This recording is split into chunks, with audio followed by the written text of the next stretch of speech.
What's going on? I am Nando. And I'm DJ. Oh, and I'm like Diggins and stuff. And this is Mostly Nitpicking, a podcast where every week we pick apart a piece of pop culture by looking exclusively at the details. Woo! Woo! I yeah. guess that's okay. Yeah, if you think that's cool. Oh boy, this week we got a Twilight for you guys. One of the Twilights. We're back on our vampire grind because in honor of Dr. Michael Morbius at your service, we are talking about a movie with a vampire in it, at least one. Even though that's not in the movie anymore, apparently. Nope, that part's He's gone not a vampire too. anymore? He's just, just a guy? He's just the guy looking for a blood disease, and at the end of the movie he finds the cure and he doesn't turn into a vampire. All connections to Spider-Man have been swept from the record. Including the existence of vampires. Yep. But yeah, they got rid of parts of that movie. That's upsetting, I guess. Yeah, they removed Is anyone surprised or... Every Spider-Man reference, whether it was a reference to the Tobey Maguire Spider-Man, or to the Andrew Garfield Spider-Man, or to the Tom Holland Spider-Man. It doesn't matter which Spider-Man it was, the reference is gone. The cartoon Spider-Man, the video game Spider-Man, the Italian one. The one with Italian, gun. sure. Spider-Man. The Japanese Spider-Man. Yeah, the one with the one from Always Sunny, when Frank is the man spider for Halloween. That guy. All of them gone. None of them are in this movie. The musical one is in the movie, but no one knows. Oh, good. I'm glad they kept him. He's Sorry, the most Reeve Carney. No love for you. Yeah. There's actually like a 2-hour segment in the middle of Morbius where he just goes to watch Turn Off the Dark, and they show the whole play. That's cool because I've never seen it. So at least if I go to see Morbius, I'll get to see it. So that's exciting. That's where he gets the blood disease. When someone falls off of the rafters, the blood splatters onto the audience, and they all get it. Right, yeah, but that's at the very end of the play, so you do get to see all of Spider-Man Turn Off the Dark. Good. Well, yeah, I mean, you'd figure by now they'd have a better way of kind of rolling with it and being like, whoops, get that actor, pull that scenery slightly over to hide the actor who is just about to, breathe his last breath, and then an understudy swings in, and it's like, forget about all that. I don't know. Don't worry, kids, Spider-Man can never die. I teleported. I'm over here now. You guys, we are talking about Twilight. New Moon. New Moon. Before that, I think you'll find it's called the Twilight Saga. New Moon. Oh my god! Oh my Diggins, yeah, Diggins. Insane. But how's everybody doing today? Good. I feel like we just talked because we kind of did. It was only a couple days ago. Yeah, we're back These on recs schedule. Are going to be tough. Everyone's like, "Oh, Adam Project now, New Moon. It's exciting times." Our cup runneth over with trash. Do we want to give an update on who's winning the bracket? I think that's who is winning the bracket? Let's see. All right, so we're recording this Wednesday, March 23rd, so this is before the Sweet 16, but currently the winner, the name of the bracket is Artemis Bowl nice. by Alex to the League. That's not the Alex like that we know. No, because I feel like he has a bracket later with a different name. Yeah, he has the typical name. And then tied for second place is Humbled Saxa by Ned Delaney, who I don't know if you guys remember him from Yeah. Ned did one? That's cool. Yeah, he might win. He's in second place. In fact, he's probably the favorite to win because unfortunately the person in first place, their winner's out. So Ned could totally win the bracket. Wowee. So I actually reached out to him and asked him, well, what would you pick? And he's like, well, I think it would be fun to get you guys canceled, so I might pick Turning Red. So, oh, no. Because that's what we need, three white guys talking about Turning Red. That's what the world needs right now. Yeah. So he might just get us canceled. I suggested maybe do 2016 Ghostbusters if he really wants us to get canceled. Oh, man. That movie. What about that movie where the white guy is a black lady? Remember that? Someone suggested that a while back. Oh, yeah. It's got one really terrible name. I forget what it is, but like Lakeisha or something. Yeah, that sounds right. So do that. If you're listening, to get us the most horrible movie you can find. Tiptoes. You'd never watched Tiptoes. Yeah. One where Gary Oldman is a little person or whatever. No, boy. Yeah, if you guys want to get us canceled, you have plenty of opportunities for if you win the bracket. And then also in second place is Sporked Returns by Sporked. I'm not sure who Sporked is, but he or she has returned. That's great. I hope they would return. So, we shall see. Probably by the time we record next, we'll have a better idea of who's going to win. But if you're in contention, start thinking about what movie you want to pick to get us canceled. So some fun things to think about. it's not hard. We barely keep a lid on it as is. That's a good point. So that's an update on the bracket. Yeah, that'll be great. I've also got an update on predictions. I hear that Halo show isn't great. I've heard that too. But also they like the multiverse movie, so I'm breaking even at this point. I'll take it. Also, apparently, I guess much like Morbius, the showrunners decided to strip all of like the Halo stuff out of Halo and just keep in like Master Chief and the Marines. Well, wait, hold on though. But they still have the Chevy Tahoe? Is Spider-Man still in this one too? I know Spider-Man's not in this one, but like it's not about fighting like the aliens or like the Halo ring. It's just like he's rescuing a girl. What? Maybe I feel like I saw the aliens in the pictures. Well, the aliens are in it, but they're not. I guess they're not like the focus. It's more about him exploring with a girl. Exactly. That sounds great. Thank you, Diggins. That's exactly right. That sounds so great. Never mind, you guys. It's good. Because the director said that he didn't want to base anything off of like the existing Halo storyline. He wanted to do something new and interesting. That's really smart. I think it's a good idea, and I think it's a winning movie. When you're adapting a property, the most important thing is to not use any of it. When does it come out? It's got to be soon, right? Tomorrow. Halo's Eve. I didn't even get you anything. This is Halo's Eve. Oh so my God. People, by the time you're listening to this, people have already binged it or watched the first 3 episodes. I don't know how it's being released on Paramount Plus. I've never touched Paramount Plus, and I never will. Yeah. Never say never. There's some great things on it, like Reno 911 and Star Trek stuff. Is that Star Picard? And believe me, Pluto TV was trying real hard to get me to give Paramount Plus a try while I was watching this movie. We were doing some research. Apparently, Pluto TV is owned by Paramount, but it's like the free over-the-top streaming service for whatever reason. I like that there's 2. I think that's good for the world. There should be 5 streaming services for every company. Disney should make that many. Does Pluto TV have any recognizable connection to Paramount except for like some of the shows on it? Like I was like, oh, Blue Bloods. I think that's on CBS. Maybe this is a CBS thing. They both start with P. That's important. That's true. And if you watch something for free on Pluto TV, you will get 1 million Paramount Plus ads. That's true. Is there any other option but to watch something for free on Pluto TV? Like, does Pluto TV even have a paid tier? I have no idea. I have never used it until today. You didn't use it for the first go-around? Because the first time I watched Twilight, that's what I used. I had other legal means by which to watch the first Twilight. The HD DVD version? They're the best ones. Yeah. Mm-hmm. Yep. I loaded up my, was it the Xbox, Xbox One that had HD DVD? Had HD DVD, yeah. That's right. Yep. Mm-hmm. I loaded up my Xbox One and I played the HD DVD of Twilight. Good for you, man. Good for you. You had to get, it wasn't even that it had HD DVD. You had to buy an HD DVD player to like plug in to your Xbox 360 or something. It was such a hassle I didn't do it, but it seemed like such a hassle. Shocking it didn't take off. Maybe next time. Yeah, who knows? Make another one? Yeah. You guys. Yeah. Speaking of things that'll happen maybe next time, we got to talk about a movie called New Moon that ends with a maybe next time. Oh my God. Does it? The biggest maybe next time of all time. Maybe? So, I don't know. It's up there. I mean, it was the movie has a weird ending. We'll talk about it. But yeah, in honor of Morbius and also probably just that we did this before, we are talking, we're talking about the Twilight Saga : New Moon. Mm-hmm. But first we have to play a game.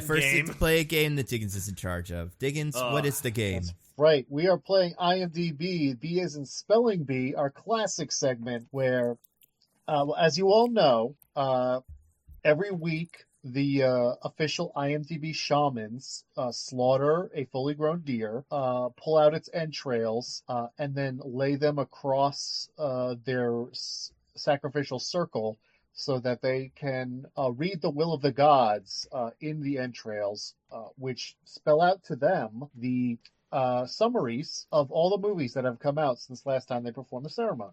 And so I have the summary that they found through this method right here for Twilight the Twilight Saga New Moon, and I would love my lovely co-hosts to give me their best guess as to what that summary is. Now, DJ, as last week's loser, you get to decide if you go first or not. I know going first bit me last time, but I want to do it again because I think I really got to stake my claim for this one. So I'm going to go first. Oh, very brave. I'm the bravest person anyone's ever met. All right. Okay. All right. Boy, do I hate this. Okay. After an incident that puts Bella in danger with the Cullen family, Edward decides he must break up with her, leading Bella to commit a series of dangerous actions until she is rescued by her new love interest, Jacob, who has a terrifying secret that he cannot let Bella find out. All right. That's my best shot. Okay. I'm going to say Bella breaks up. After a breakup with Edward, Bella finds comfort in the arms of an old friend, Jacob, who is part of a reclusive group of, I don't even know what you call them. It's like a cult. It's not really a cult, though. I mean, like, it's something. You know what? Let's do the thing DJ did. Who has a dangerous secret that will threaten to tear Bella's life apart. I like how you just admitted to copyright that. Yeah, plagiarizing. I mean, there's only so many ways to say he's actually a werewolf without saying he's actually a werewolf. Yeah. And also, I get it. He's not a werewolf, but yeah. Especially because the first movie basically already told you that he's a werewolf. Yeah. Right, yeah. Well, this is a little tough, but damn, I think because of one thing, I'm going to have to give this to DJ. Yeah! Incredible. Yes! What happened? Was it my detail about the accident? Because I feel like that was really important. Yes, DJ mentioned the reason why Edward left, which Nando did not, and that is in here. You both generally got the flow of it correct. I mean, not perfect, but more or less. So I've given it to DJ because he added in that detail. The actual summary, as determined by the deer entrails, is Edward leaves Bella after an attack that nearly claimed her life, and in her depression, she falls into yet another difficult relationship, this time with her close friend, Jacob Black. Yeah, I guess. I didn't even catch that. He's Jake Black. It's like Jack Black. Oh, I bet he doesn't like them. I bet people are like, hey, Jake Black, are you gonna be in the new Shrek? No, he's not in Shrek. Kung Fu Panda movie. And it's like, shut up. He's like, hey, you're really close friends with Tim Schafer and show up in every Double Fine production. Am I right? Yeah. You do a lot of dances on TikTok or something shit. I don't know. You have a YouTube channel now that's pretty interesting. Yeah, you're gonna be in the new Mario movie. Great stuff. Yeah, but you've grown out your beard really, really long now, and I'm not sure if that's a good look for you. It's okay. I think it's fine. It's a look. It gives us a new period of Jack Black to deal with. You know, it's like, this is new Jack Black. But we didn't need a new Jack Black, but this is the new Jack Black. Oh, man. So way to go, Diggins. Or DJ, excuse me. Yeah, congratulations, DJ. How does it feel Finally, to be a winner get for that once W. in your life? I feel good. I know, I feel good. I feel like a winner. And it's good to feel like a winner. And I'm going to win forever. I'm just going to keep winning. I'm never going to lose ever. Wow, that's terrific. Yeah. I should have done that. You should have. I should have just kept winning. Oh, fucking win next time, buddy. Next time, yeah. Some would say that all you do is win. All I do is win. That is what they say. So DJ, what did you think of the Twilight Saga: New Moon? So I didn't love this movie. Now I could give you guys my thoughts on this movie on how, like, it didn't really seem to have a plot. It was kind of meandering. It was just like telling a really specific breakup story and kind of the implications of that. And, like, maybe we'll get into all of that. But I would like to hammer in on a specific point about this movie that I think was very pressing to something we were talking about last week. Now, this is, a romance movie, right? It's about love, right? That's kind of what the theme is and what's going on here, right? It's like two people who love each other. You'd think for like a love movie there'd be just like a lot more of something in it, but it seems a little restrained in an area that there's not a lot going on of a certain action. You guys get where I'm going with this? I see where he's going with this. Yeah. You know what they don't do a lot of in this movie? They don't make out a lot, and it makes sense. It makes sense that they're not making out all the time. There's embraces and dialogue and, like pathos and things you feel. They're not sucking face every 5 moments. Isn't that weird, guys, that in the romance movie, they're not making out all the fucking time? You're right, DJ. It's almost like a romance movie. The withholding of that catharsis is part of the point because that's what you want to see. So, like how in a good action movie, you say it's not just explosions 24/7. You have currents and beats where you're like, here's the quiet scene, and then we ramp it up into the action scene, then we bring it back down so we can control the tone. So because the making out is the big thing everyone wants to see in the romance movie, we don't show it all the time. And doesn't it make that much more impactful and maybe true to real life that we're not just sucking face? And also, Diggins, there are plenty of Hallmark movies where it is just sucking face the whole time, and, that is all we get, and that is also unrealistic. I'm just saying, I think that maybe my point of not wanting to make out 24/7 was taken really well by this movie. And I'm not a freak like those monsters in the Adam Project who just wanted to suck face for 3/4 of the movie. DJ, they were kissing in the Adam Project, they were kissing for, I want to say, a single minute. So, But they only saw each other for 5. Well, that's true. But they only saw each other for 5 in this movie. That's right, true. But I don't know. It felt more held back and restrained. We're not just giving a look. Look, all I'm saying is the point that was made last week is, oh man, TJ doesn't like to make out. Isn't that so weird? And all I'm saying is maybe it's not that weird. Maybe that's what normal humans and vampires and werewolves do. Is just not make out all the time. Well, they got to get it together. See, I thought you would have hated this movie because another human being's lips touch another human being's, and so just the mere sight of that would make you quiver with disgust. Now you're making me sound like a radical. That's farther than my position is willing to go, and I think you know that.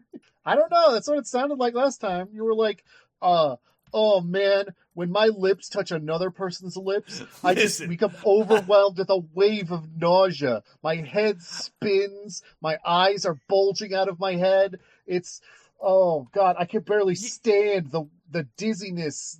I'm sick to my stomach. I hate it so much. You know what this is? I think I watch way too much Bachelor because that's all they do, and they're mic'd up so you hear the sucking face noises.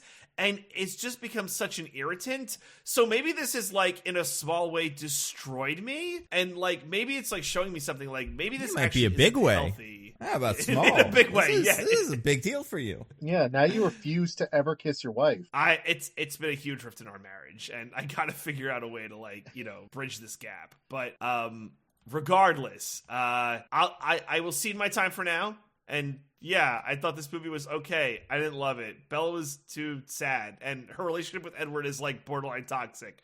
But I'll leave it for you two to discuss. So I believe I'm passing it off to Nando. Correct. Yeah, I didn't like it. I didn't think it was a good movie. I don't think it's a good. I think the other one was a movie, and this one isn't. This one is 2 movies, kind of, and I didn't care for it. I didn't really like either of them. I think there's something interesting going on at the end that's something. And I know that gets expanded upon a little later. But I didn't like most of what they were saying to each other. I didn't like most of the things they were doing. There were some action scenes that were pretty weird. Was it funny? I feel really bad for the dad. I can't help but just not want any of these things to happen to this poor little girl. It's weird because she's 18 in this one, right? I think that comes up a couple times. It's her 18th birthday at the start. So I'm I guess you're an adult, so sure. You could make weird, terrible decisions. But don't though. I just it's such an awful situation she is in. And I still, for someone who watched the first and second one, don't buy the relationship at the center of it, besides just they're both attractive people. So I don't care about any of the rest of it, and I'm not willing to go with any of them on any of the things where they're like, oh my God, she just loves him so much, she cries every night, and oh my God, he's gonna, I don't know. This movie, at one point, pretty early on, they read Romeo and Juliet, or watch it, and then it's in school, and it's this movie kind of knows what Romeo and Juliet's deal is, but also it's uninterested in any of the important themes, or what a story like that is supposed to be about. So it's just, I don't know. It's just a bunch of stuff. I don't think I really had hoped when I saw the first one of these that Jacob would prove a interesting love character, but he's not. There's nothing there. And that was boring to me. I was kind of hoping I'd be able to watch this and go, man, Jacob, what a good boy. She should date this guy. What a good boy. What a good boy. Yeah, and for both boy. reasons. Oh, good boy. Best boy. But yeah, no, he's an idiot and she's not really that into him. I don't know. It's not very good. I hesitate to use the word friend zone, but wherever applicable. Yeah. And also, I don't know. It's not very good. Dickens, what about you? What did you think of Twilight Saga: New Moon? I was also hoping to watch this and be like, man, Jacob's way better for her than Edward. Like, she should just date Jacob. But yeah, I mean, he's more of a human being than Edward is. I don't mean in the sense of, obviously, they're both literally Halloween monsters. But, he speaks and says words, and I'm like, that's a thing a person could conceivably say. Yep. So he's better in that way, where the dialogue is better when he's in the scene and Edward's not. But yeah, the problem with this movie is it only has one conflict and it just says it over and over again and never moves it forward or resolves it in any way, which is the men in Bella's life think that it's dangerous to be around them, and so they don't want her to get hurt, but also they don't want to lose her. And it's like, okay, that's a dynamic that is the basis of many of these kinds of romance movies. But like, how do we move that forward? Like, what happens to evolve that dynamic in some way? And the answer is nothing. The answer is she spends a bunch of scenes with people and either Edward or Jacob go, don't do the dangerous thing. And she's like, what if I want to do the dangerous thing? And they're like, we can't protect you, but also we will protect you. And she's like, if I was the thing you are, then I could protect myself. And they're like, no, I can't do that either. And it's just that scene over and over again for 2 hours. That's the whole movie. Yeah. It's not great. No, not good. So yeah, Stinks. It's just in my extremely minimal, barely done research for this one. Originally, her plan was to have a time skip and like pick up events later, and then she decided to actually just show all the events that she planned to skip over. Which that feels right. It feels like this feels like that's the movie this is the story that you tell when you do that, because this is all a bunch of stuff where I was like, I didn't need to see this. Yeah, it's just a bunch of weird stuff with no plot that goes nowhere.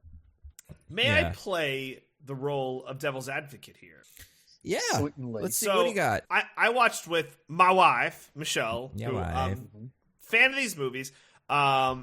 And watched these when she was a teenager or whatever, and or like young adult, whatever. I forget when these came out, but like read the books definitely when she's a teenager, and then watched the movies and like loved them at the time. Is it possible, and like not to say that we're just like three white guys, what do we know? But like more to the point of like who this is for, and like the young teenage girls or boys who want to see that kind of like breakup and heartbreak and pathos, and just they see Bella sitting in a chair stone-faced for 3 months or like 2.5 minutes on screen while sad music plays, and are like crying and are like, oh my god, I'm feeling something because I know what it is to feel this way. Maybe this is who that audience, this is who that is for. That's the audience for this movie. Yes. Indisputably, we are not the audience for this movie. 100%. Although I will say, that specific scene you're talking about, DJ, kind of like that. Yeah. Really? Surprised. Kind of sucks. I don't know. I liked the idea. It was basically an AMV, and I was like, yeah, you know what? Yeah. That's what this should be. Just like super melodramatic and kind of ridiculous, but in like a fun way. Yeah, I mean, I feel like as someone who is also not a teenage girl or whatever the target demo for this is, I feel like it's still not, I don't know. Like, I feel like it's the same thing with like, some of the Marvel movies where it's like, it's fun to see your action figures smash into each other. And that can make you like it. You're not wrong for liking it. Smashed together in a different way in this one, am I right? Oh, that's true. Oh, yeah, we even know someone with one of those action figures.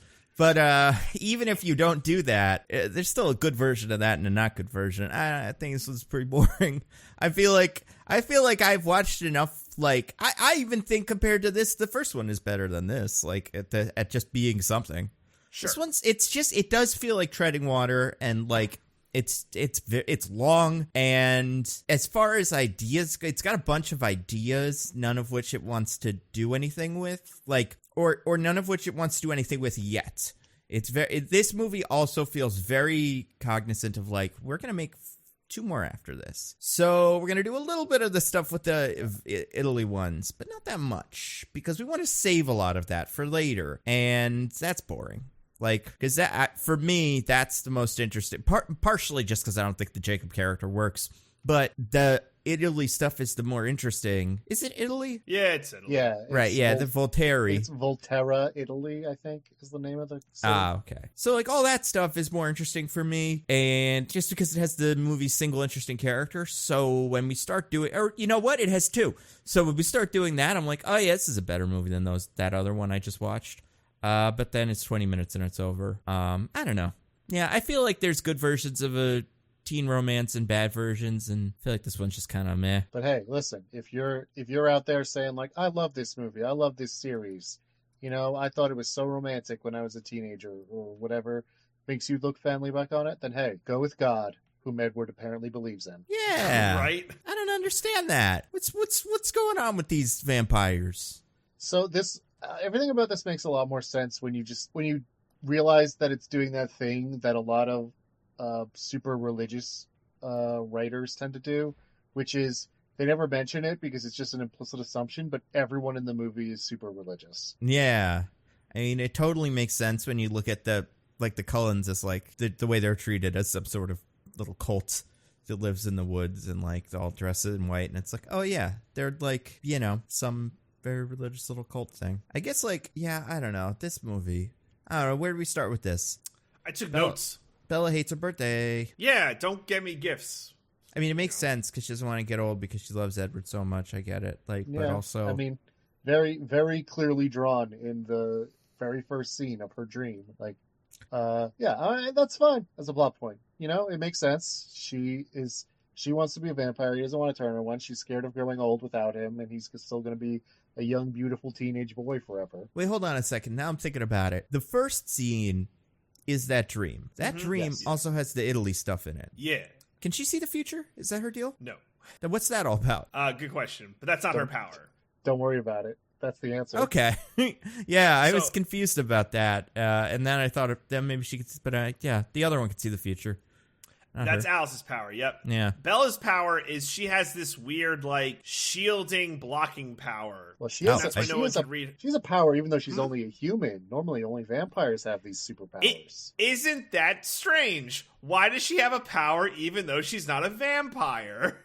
It's almost Wait, like is she already a vampire? That there is a reason that we don't know yet, but I don't know. No, like, legit, that's a question I have.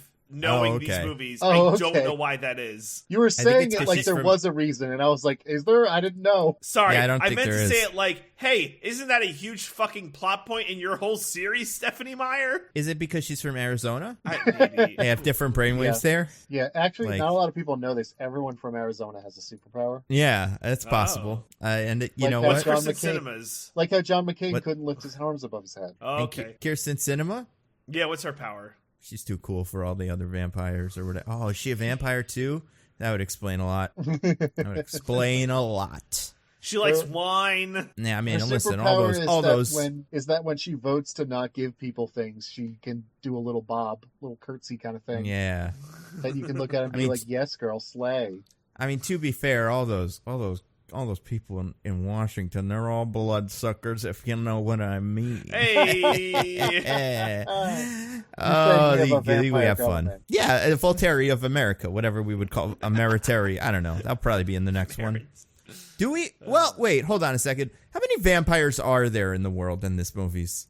Well, once we get to the last ones, tons. Like, not to give a huge spoiler, but at the end of these movies, it's basically X-Men. Right, but like, if it's like that one scene that I've seen, all the good vampires and all the bad vampires are in the same, like, area, and they all line up to fight, and there's like 100 of them, maybe? Is that all the vampires that exist in the whole world? I mean, it's all the ones they could get. don't know if it's like all of them. Yeah, it was kind of short notice, so Yeah. a lot of them couldn't make it. It just doesn't feel like there's that many vampires. But also, they have their headquarters in Italy. And it's like, that's pretty inconvenient, vampires. Everybody's got to get over to Italy. What? Don't make them do that. Is that hard? Well, just do like little, like you have the American ones, you have the Italian ones, one per continent. I don't know. Okay, but hold on. Why is the secret vampire coven meeting place in a famously sunny country? Why don't That's a great question. Why don't they meet in northern Norway or something? That's a question. Yeah. That's a good question. Like the rainforest or something where there's just cover everywhere under canopies and stuff. Or in a cave. Vampires like caves. Yeah. Why didn't they put him in Transylvania? Just fuck it, go with it. I don't know. That would have been funny. There's something about go to Romania. Yeah, right? Yeah. Wait, does Dracula exist in these movies? Maybe he once did? Vad Draculesti Tepesh was a real historical character, so he probably existed. I said historical person that existed in the real world, and since this is mostly the real world, but also there's vampires and werewolves, then I imagine that he existed. Was he a vampire? I don't know. Yeah. But he did exist. That's interesting. I hope he was cool and or maybe that was their schism. There's a Transylvanian sect of vampires and an Italian, and they're both kind of fighting for. I mean, there isn't. It's just the Italians, but it's very funny. It's funny how why are they even in Italy? None of the actors are Italian. They don't even do accents. Why not just have him in England? That's where he's from. That's where what's his name's from. Michael Sheen. Tony Blair, yeah. just he was Tony Blair in The Queen, I think, right? Something like that. That's how I was introduced to him. Yeah, exactly, a vampire, just like Tony Blair. But yeah, just set it in England. Why bother? I don't know. So yeah. Yeah, I like this movie, except for that it's bad. But I like the Italy parts. The Italy parts were the most interesting part of the movie, but also they were the parts where Edward's back, so I'm like, yeah. How was that Larry David gif from Curb Your Enthusiasm? Yeah. I'm like, well. But you guys, it's Bella's birthday because she doesn't want to get older. It is her birthday. Everybody got her a present. Yeah. Everybody so many presents. Except Edward. Yeah. Because she told everyone, don't get me a present, I don't want anything. And everyone except Edward didn't listen to her. And you know what? This is the most sympathetic Edward is in the entire movie, because I would fucking hate that. Someone tells me, don't get me a present. I'm like, okay, I respect your wishes. And then everyone else does it, and she's like, oh, these are really nice presents, actually. I'm like, well, fuck. What was I supposed to do? Not listen to you? Right? That's right. You figure Edward would be better at this, being 100 and something. He'd have done this a couple times, but just never learns. He's not Alice. He can't read her mind. It's true. Well, Alice can't read her mind. Yeah, no, right? he can read minds. See the future. Sorry. He can read. He's not Alice. Well, he can't read hers. Well, yeah. No one can't read hers, right? In general, reading minds is the thing he does. He's all about that. Sorry.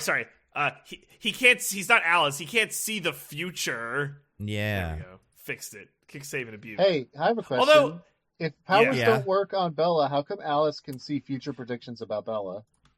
How can Jasper change her mood? Great question. What the fuck? Yeah, these are all great questions. Because they do work on Bella, and then they don't. Right? So inconsistent. Yeah, it's based on your IMDb star meter. So if you're a famous person and famous actor, the powers don't work. But if you're not that famous, then it kind of nice how you're able to scoot through.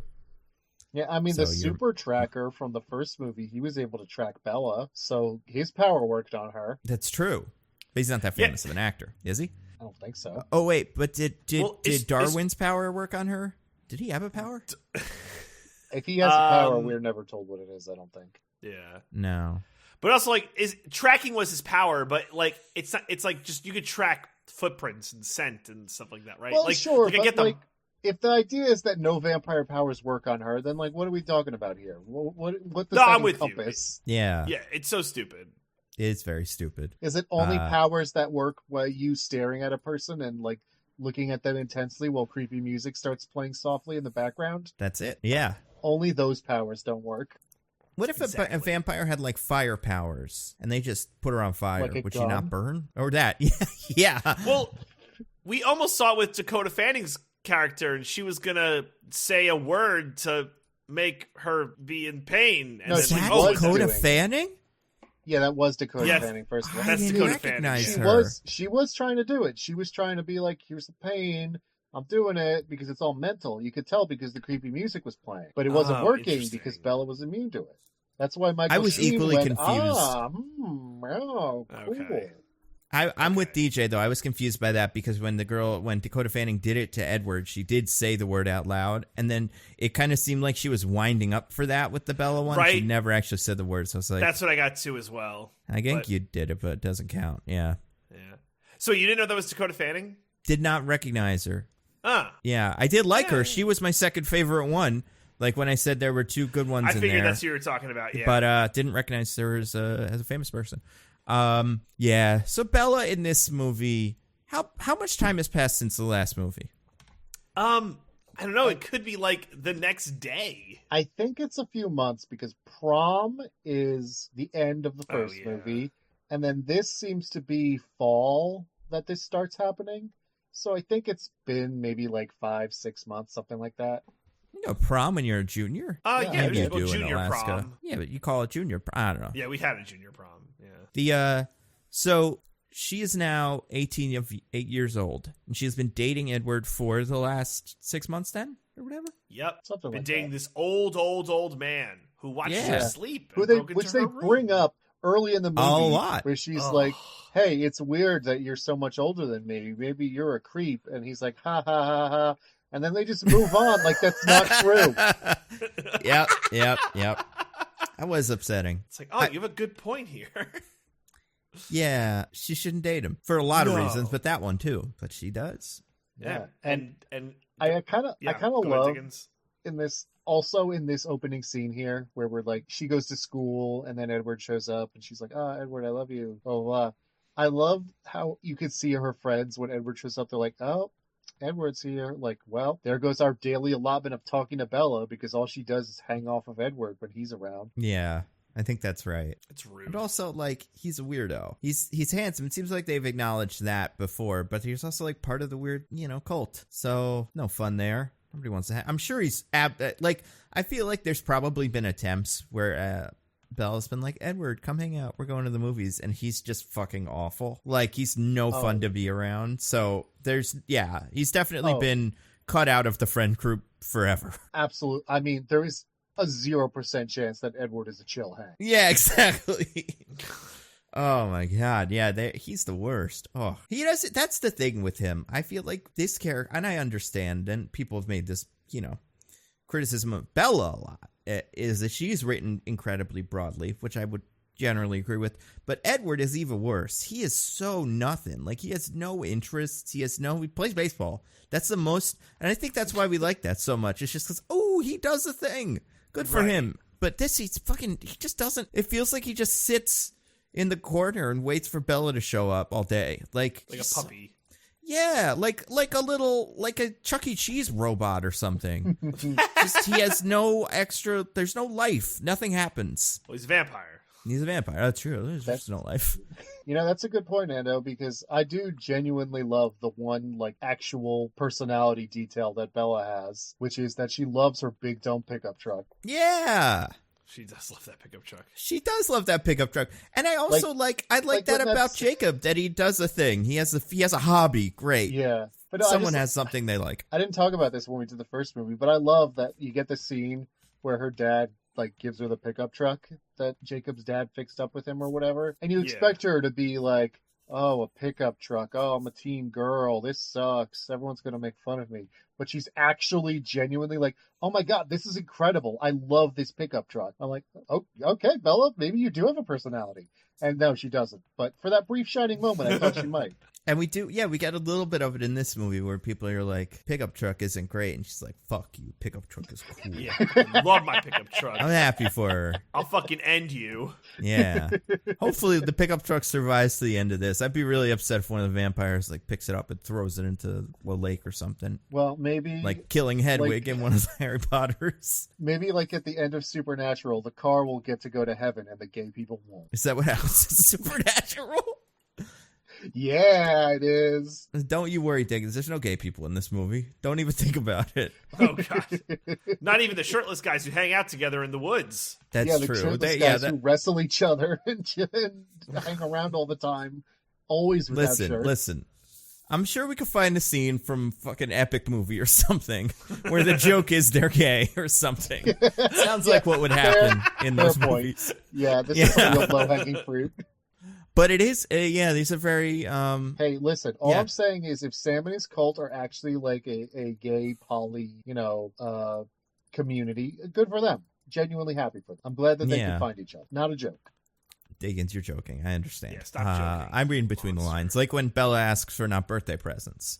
It's a joke. You're not sincere. So Bella gets a paper cut, and then that whole thing happens. What do we think of that? A couple things on this, by the way. If I may nitpick. You may. As we do. One, pretty severe paper cut. Oh my God, yeah. Yeah, it was like freely bleeding. It was bad. Yeah. So, like, these kids go to school, right? I guess so. There was never, like, a bleeding incident that, like, Jasper had to control himself for. This is the first time that it's ever been like, oh my God, a little bit of blood. I'm freaking the fuck out. Yeah, you know what they got a lot of at school is paper. You know, a lot of paper. It's true. So much paper. Sharp Alaskan paper, whatever they're using. Not Alaskan, Washington paper. Yeah. I guess, to be fair, they have established multiple times that Bella just has, like, especially delectable blood. Like, okay, sure. Blood that vampires just go fucking apeshit for. But if that's just a thing a person can have. Some people just have really tasty blood. Then you'd think there'd be some other person at that school at some point in the last 100 years that also has delectable blood. Right. Yeah. Well, Bella's so special. She's the best one. So that's her fourth superpower so far. These movies, tastiest blood, magic blood. So fine, I'll take that. So other point here, just kind of as an aside, it's great that Edward takes the paper cut and turns it into fucking stitches. He fucking absolutely. Yeah, he's just the worst possible reaction. I get it. I understand what he's going for, but it is so funny because, like, in a movie, in any other movie, she would just fall. But she falls into a whole thing. Like, he pushes her into the not television, what is it, like a shelf? And just the whole thing crashes down. And there's glass everywhere, just the most glass. It's like, oh no, those were our glass sculptures. I'd like a version of this. Now, if Epic Movie was cool, there would be a version of this where more vampires start coming, and then he keeps pushing her into bigger and bigger things. Like just pushing her off a cliff or something. But she's very into larger and larger piles of jagged, rusty metal. Yeah, exactly. But yeah, he really does mess her up. So, but yeah, that kind of plays out. Just like really weird. Just kind of like it's like, oh, we need a device to show that there's danger. Oh, what if Bella got a paper cut during a birthday party and they just didn't know how to handle it? Yeah, I mean, like, that seems like something Bella would also know to deal with a little better than like, ooh, paper cut, and like flick you put your finger like right in your mouth, just hide it. She's run, I don't know. Yeah, but she's like, oh, interesting. Sometimes paper can slice your finger. She's like, oh, paper cut. Hold out my finger with the blood. Hey, let me get a fan here to really waft that smell over all of you.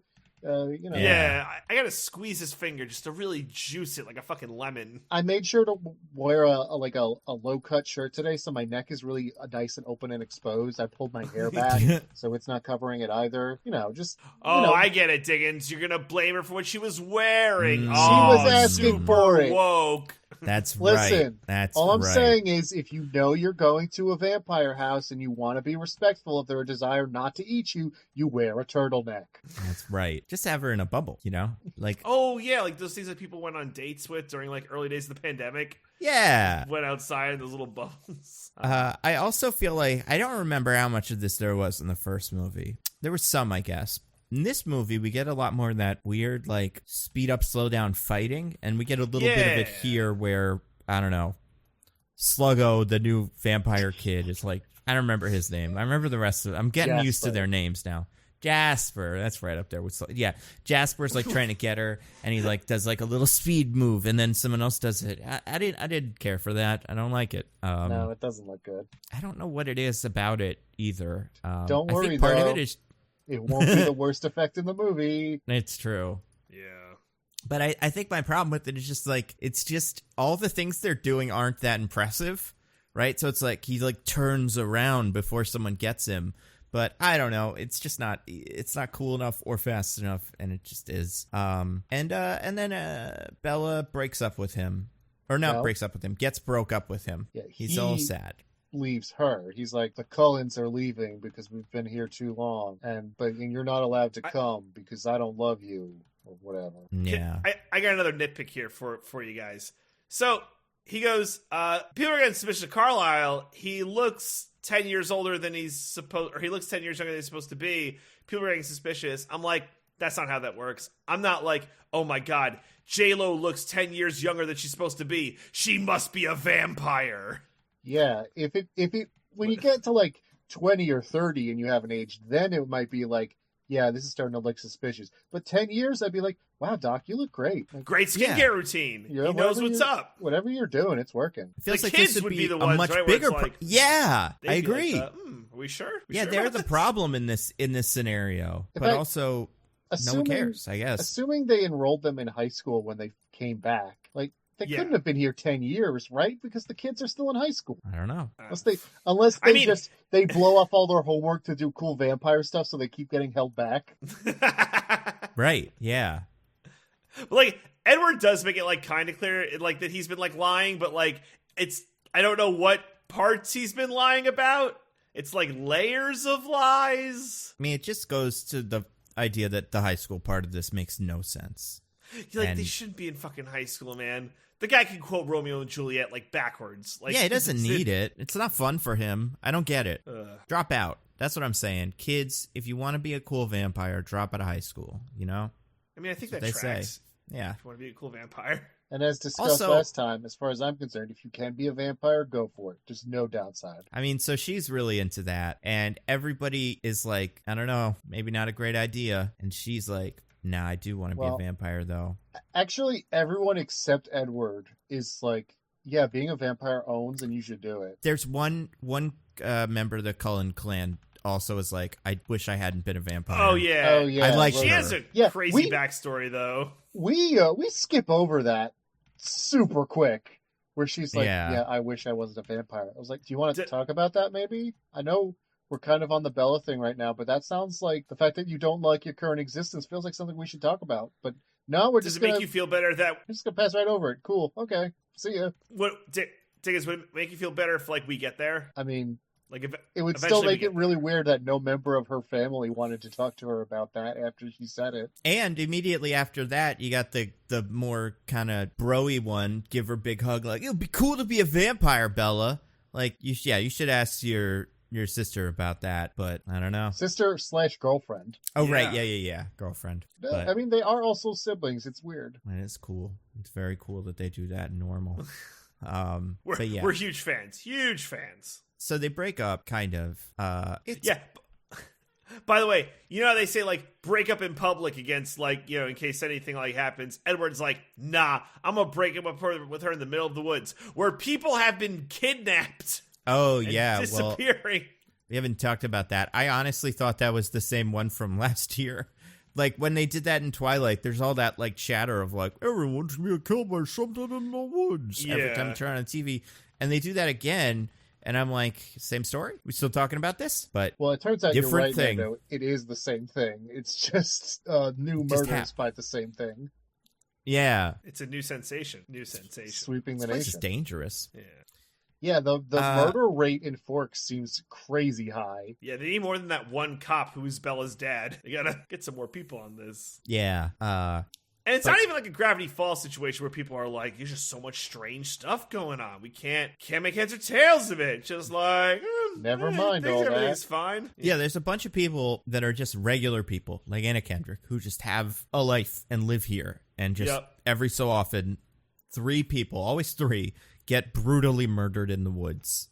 Mm-hmm. And it's like, that was what happened the other day. Anyway, what are you doing tomorrow? Like, it's just so weird. Anna Kendrick, also super relatable in this movie because she's getting really sick of Bella's shit. Yeah, she's over it. She's so fucking over it. And, like, the thing about Bella is, in this movie, I mean, she's right to be over it because Bella's breakup is weird from the outside, but it's also weird from the inside. Like, I'm sure from a non-movie, if I just saw what Anna Kendrick saw, I would be like, something is seriously wrong with this person. Like, this is not just a breakup. They are, in need of lots of help. But even having watched the movie, I'm like, yeah, you're taking this really, really bad, Bella, and I just don't get it. What's the screaming dream thing? Yeah, that's the thing. Okay. If you're depressed for a long time afterwards, like, okay, I get it. You really loved him. And when you're a teenager, you feel all that stuff so deeply. Yeah. Every bad thing that happens to you feels like the worst thing ever. Like, I get it, But the screaming nightmares are the part where I'm like, this seems like a problem. This seems like you should get help. She's taking a breakup really hard. You guys never had a bad breakup? I feel like I never screamed like that, right? I never had the screaming nightmares about it every night. To the point where my dad is like staying up on the couch, like worried about me every night because of how much I'm like flipping out all the time. Yeah, it's really weird. And in the beginning, I thought it was because she could see the future, had some sort of vampire instinct. But I don't think that's what it is. Yeah, it's hard to tell. It's just that she's very upset. Yeah. And like, I guess if it were for the screaming, if she just woke up and cried a lot, that would be normal. That would be what I would expect. But this screaming, it's so violent.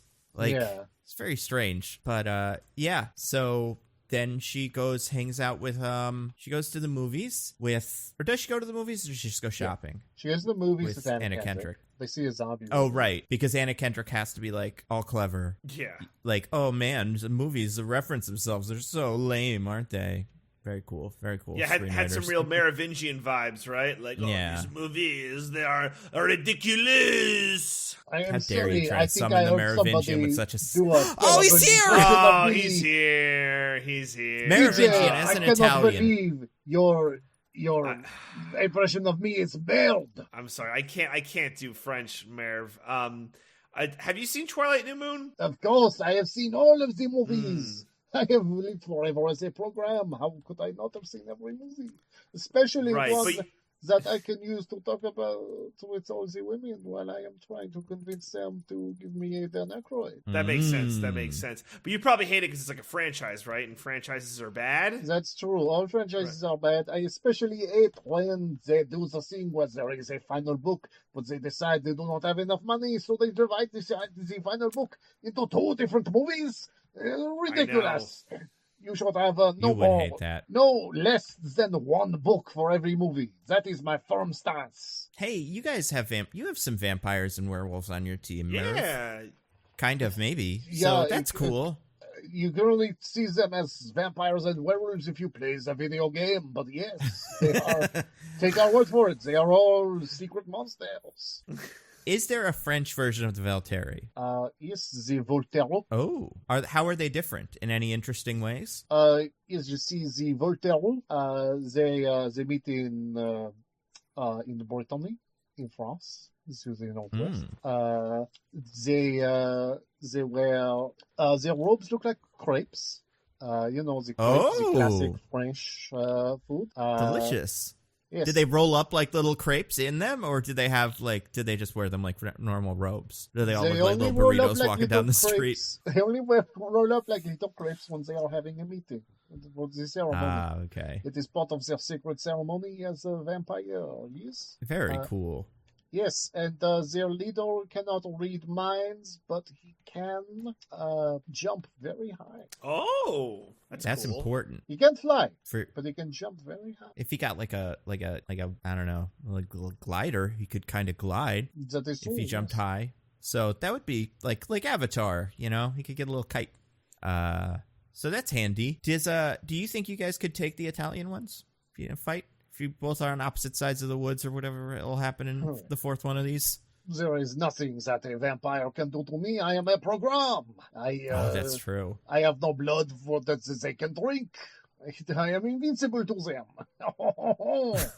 I would take 1,000 vampires, especially little sissy vampires that sit around and go, "Oh, I could never drink a human's blood." Fair, I say. I am the Merovingian, and, well, I don't like to brag, but, not that I need it for sustenance or anything, but I have tasted of some people's blood for sexual purposes. Oh, gross. Do you, if a vampire got plugged into the Matrix, would they be a vampire in the Matrix? Well, it will depend how they are coded, no? I mean, I would imagine so. It seems to copy all of your life science, so... I imagine a vampire would plug themselves into the Matrix, end up in the digital sunlight, die immediately, and then die in real life. Because when you die in the Matrix, you die in real life. Maybe that is why there are no vampires in the Matrix series, because they all died out when the Matrix happened. They should have fixed that. Like the vampires should have all just waited till the third movie when it's always dark in the Matrix. Then they could have taken over. They could have thrived. Yeah, just all green code. Is a terrible shame.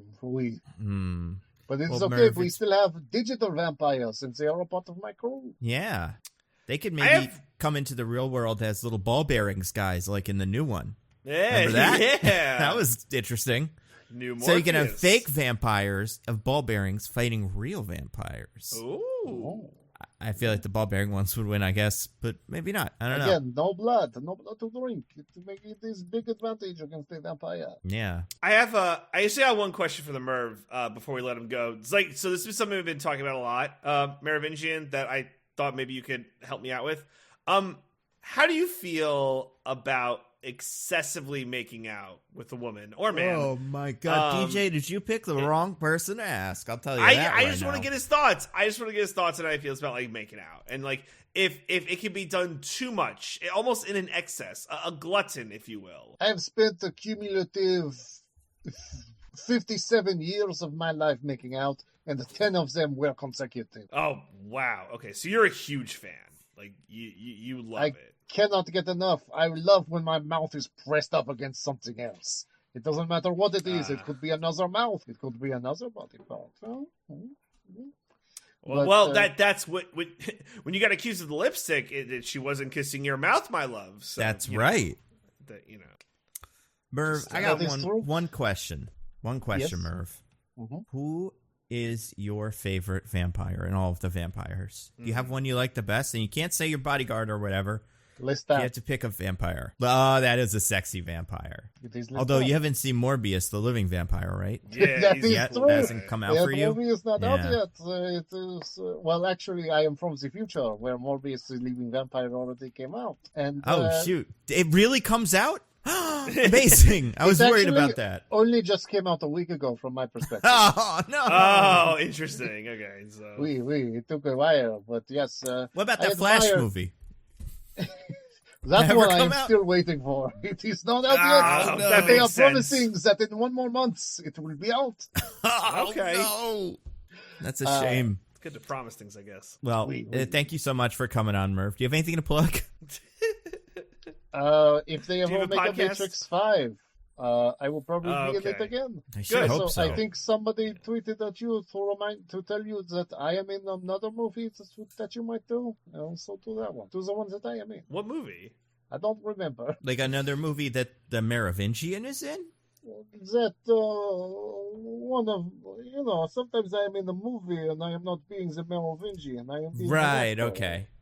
I remember. I do remember someone saying this. I can't remember who it was. Yeah, we'll check out. We'll give it a look and we'll try to figure it out. Imagine that's if a great point, Merv. You and okay. Is there a movie that you, Merovingian, Michael Caine, and Mark Wahlberg and the Penguin are all in together? Does that exist? I am actually going to be in the Penguin TV show as he's Michael Caine. So. Oh yeah. Well, that might be. Oh gosh, that's gonna be a podcast for the ages. I'll tell you that right now. I'm gonna have a lot of questions, and maybe you guys will have them for each other. Who knows? So thank you so much for coming on, Merv. Of course. I'm always here. I'm always happy to come here and make disturbingly sexual comments. Speaking of which, DJ, you know where to meet me afterwards if you are looking. No. Always do. Yep. What about me? Can I come? No? the mausoleum. I just like to be included, you know. I don't think I want to go, but it's nice to be invited to stuff. It is your loss. Thank you so much, Merv. Yeah, thank you, Merv. You're the best. I forget what he was here for. What was it? Oh, to talk about why franchises are bad. Yeah. And, you know. That's right. Something like that. Diggins, Vampires, did he lock you in a closet again? What's the story with every that? time you never get to talk to him. It stinks. Yeah, no, he's always just waiting. He always when he makes his appearances, he only does so after Metal Gear Solid style, like coming up behind me and choking me out. That makes sense. Yeah. Yeah. So I only just woke up. Did I miss anything interesting? Well, sorry about that. Nothing related to the podcast, really. So I think you're good. Okay. Nothing related to the new moon. Right. How did we not ask the Merovingian if he was on Team Edward or Team Jacob? Oh my god. Also, it's Team Jake, right? He's Jake in this movie. So I think it's Team Jacob. It's always been Team Jacob, is what I've heard. I've always heard him called Jacob. But yes, in this movie, she calls him Jake more than Jacob. Yeah, there's a couple of times in the beginning where she's like, I'm going to go hang out with Jake. And I'm like, who is Jake? And then I got, oh yeah, that is a name. And I feel like the names Jake and Jacob are such different kind of guys, you know? Like, it's so weird that he goes by both. But Team Jake sounds like I don't know. It doesn't sound quite sexy enough, you know? Jacob sounds much cooler. I mean, he could be Shark Boy. He's Shark Boy. That's pretty cool. Yeah, Shark Boy would be cool. You ever see that movie? That would be a movie we could do one day. Adventures of Shark Boy and Lava Girl. Oh, yeah. It's weird.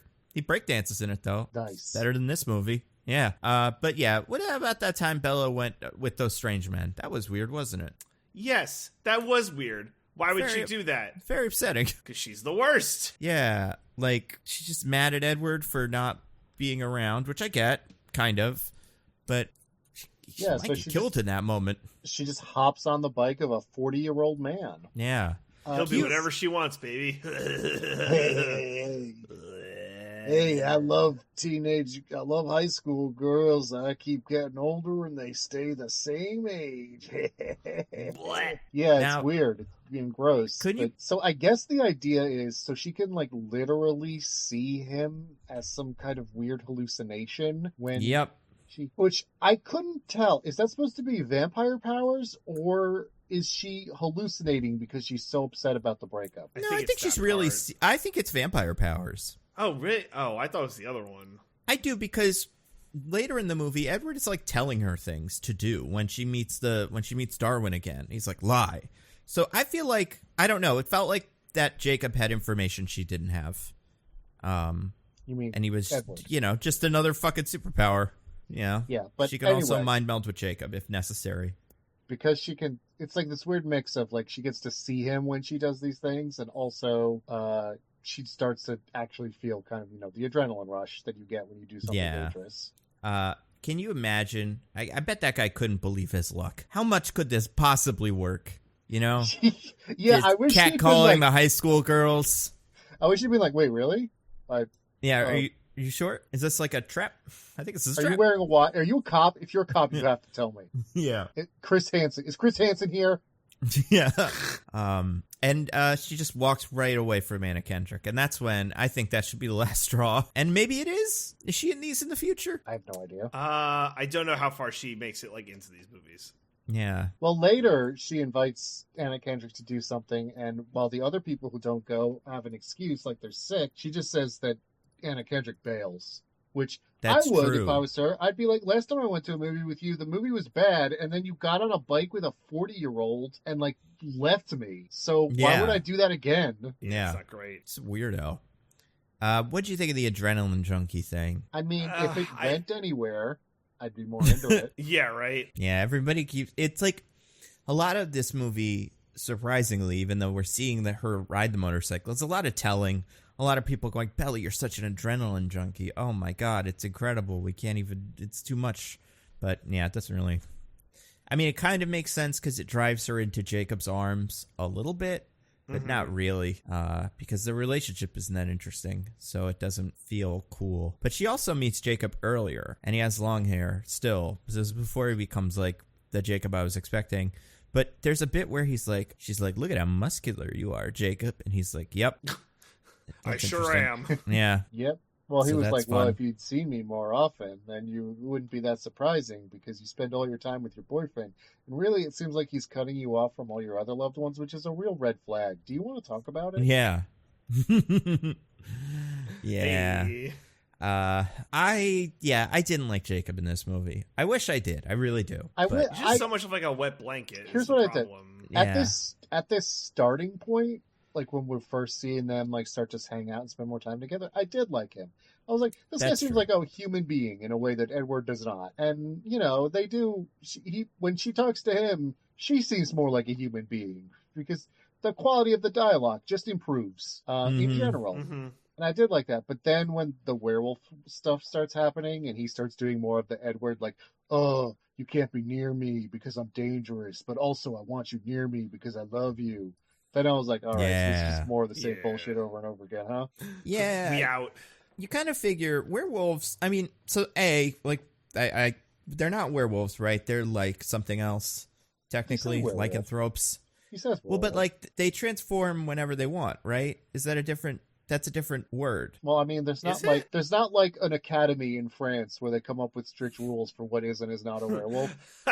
I guess. I always understood it as werewolf is something that you turn into in the full moon, and lycanthrope is just turn into a wolf whenever you want. But also, how do you become a werewolf in this? He's just born with it. Maybe it's So there's the Maybelline. other one. Maybe it's Maybelline.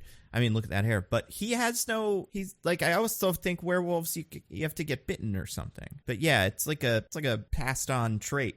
Yeah, I would assume that being bitten doesn't work if it's a gene. So Yeah. really the only danger about being around a werewolf is that they might harm you. But other than that, there's no risk. And these werewolves, when they're not being kind of jerks, seem like they could control that. They're like frat bros. The werewolves are frat bros. Yeah. And everyone who's spent enough time around bros knows that there's kind of a dichotomy there. There's like the shitty frat bros that are like predators and suck, but there's also just like friendly dudes, you know? Like they act that way, but they're pretty nice people overall. They're just a hang.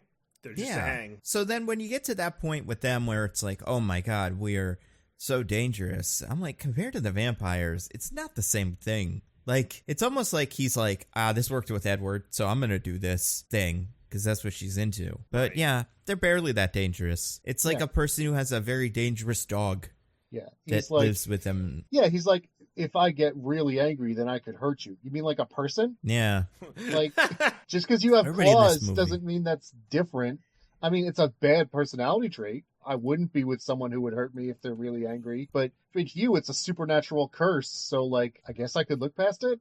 Yeah. Also, we haven't really talked about this. Edward says that he cannot die. This comes up a lot in the beginning of the movie.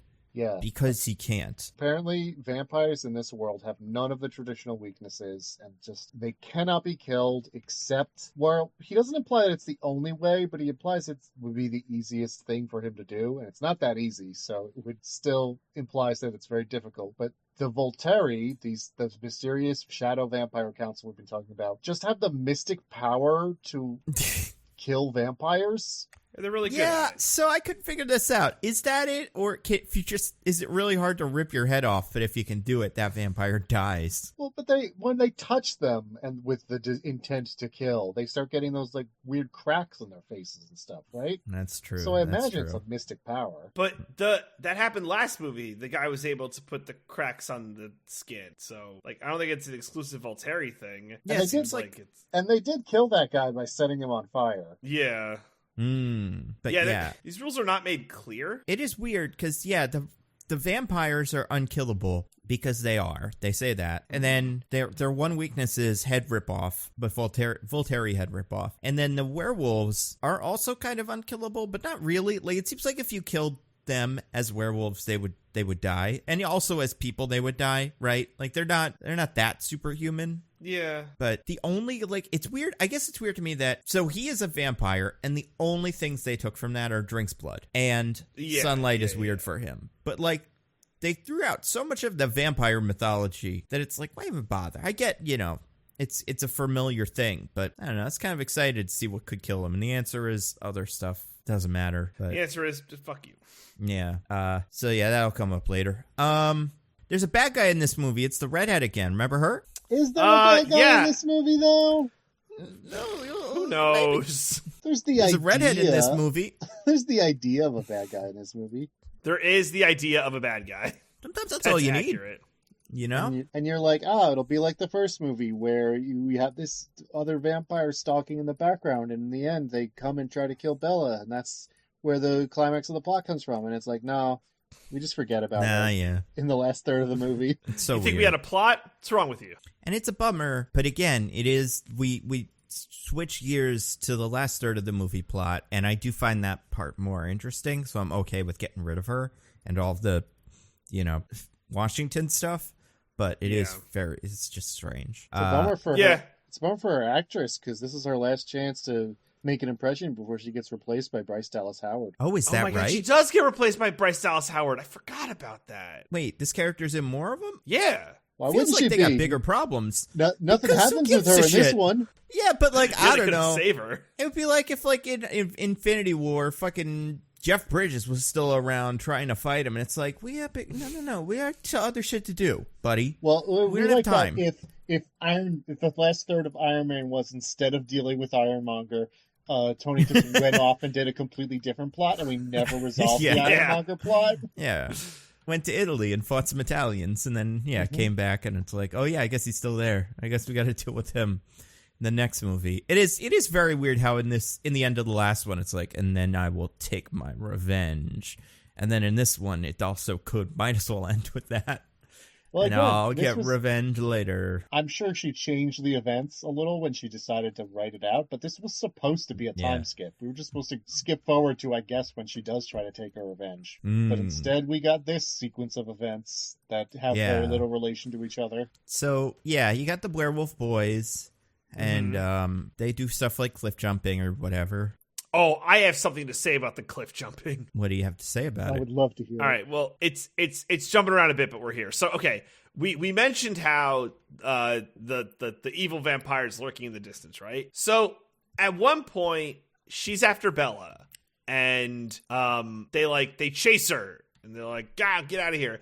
And she jumps off of a cliff into the water. And I'm like, oh, perfect. She's fucked, because that's all werewolves do. And the werewolves get there, and they're like, damn, she jumped off of a cliff. Nothing we can do here. Like, isn't that weird? That is a good weird. Point. We had specifically established that these guys jump off cliffs. Yeah. It's like their favorite hobby. It almost feels like it would be the opposite. Like, there'd be other cliff jumpers that at some point the werewolves would see and go, those guys are weirdos. And then later that would be her being like, oh, good, this is the way I can. But yeah, no, it should be the opposite. They should just eat her. She should have went in, the wolves going right after her, and she's like, oh, God damn it, they're wolves. Like, right. Where did I get this idea from? You. That's right. I forgot. But no. Movie just can't get past its own fucking plot holes. But we are roughly at the point of the movie where we see the original cliff jumping of the werewolf pack that we don't know are werewolves yet, but we do know they're werewolves because the movie's not very subtle about it. And something I like is that they built up those guys as a potential antagonist, like how in the first movie it kind of seemed like maybe one of the Cullens would do something because they don't like Bella or whatever, where Jacob is like, I gotta stay away from those guys. They're bad news. They do bad stuff, like get bad grades in school and whatever. They don't clean their room. They're the worst. If you don't clean your room, then the dragon of Western civilization will be slayed. But then later, when he gets his werewolf powers and he starts hanging out with them, we meet up with them, and it turns out they're cool. They're just fine. Yeah. But they did throw that guy off of the cliff, right? Like that guy that they're cliff diving. That guy does not want to cliff dive, if I remember correctly. I remember seeing it as like a playful thing where they do kind of like throw him off, but it's like, dudes hanging out. It was a classic of the dudes rock genre. Mm-hmm. I mean, good for them. Rock. Dudes rock, plural. Dudes. I'm sorry, dudes rock. Yeah. What do we think? So it's interesting. This is a question. So we got the Native American dudes. Uh-huh. They're the werewolves. Yep. Are all of them werewolves? I don't think so. This is a subsection of the group. I think they all know, but they don't all have it. I think they're all aware that werewolves exist, and the werewolves are like the tribe protectors or whatever. But yeah, because Jacob, when he's telling Bella about it later, is like, yeah, I've got the gene. As in, not everybody has this. Because if it was just every member of the tribe is a werewolf, then he would have known for sure that this was going to happen. Yeah, I guess that's true. Would you guys rather be a werewolf or a vampire? Vampire. Easy. Really? I think I'd rather be a werewolf. Why? I don't know. It feels like it's like, I don't see any downsides. They have fun lives and they turn into dogs sometimes, but like, whatever. I have one huge downside for you compared to a vampire. Yeah, what's that? Not immortal. Mm-hmm. As far as we know. They're just guys. Maybe they are immortal. I don't think so. I don't think it's established. That guy seems to be aging pretty hardcore. I guess that's true. Do you get muscles if you become a vampire, or do you have That's to what work it out? seems like. You Or instantly not vampire, have value. Werewolf. So Yeah, in Werewolf, possibly. Vampire, it's explicitly the case that when you become a vampire, you become, like, you just conform way more to society's standards of beauty. Yeah. Like, if you're a dude, you get way more handsome. If you're a woman, you get way more beautiful.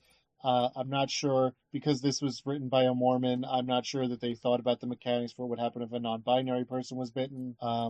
They shush, die. Shush, shush. They would die. Pick a gender, okay? That's what Bill told me, my good friend Bill.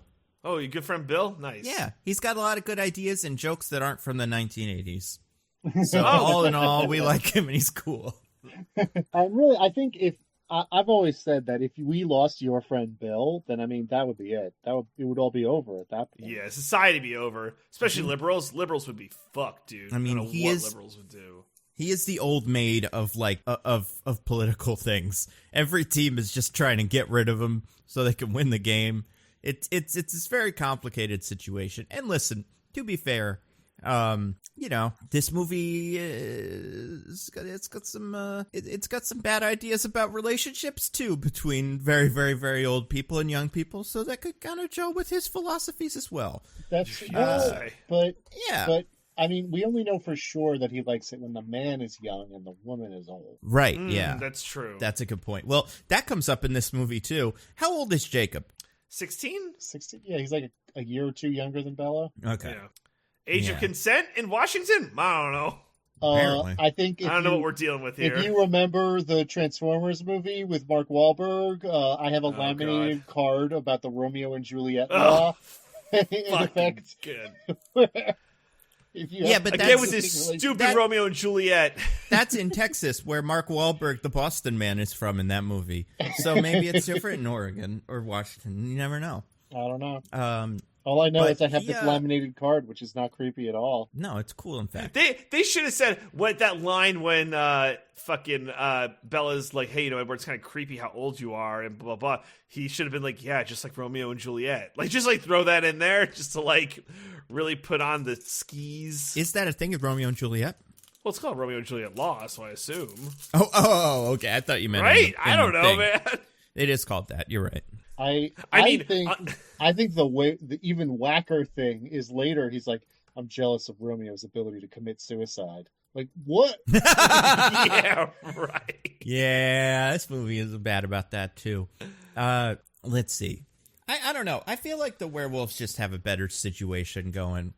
Vampires, there doesn't seem to be a Voltaire of the werewolves. They just kind of hang out, have fun.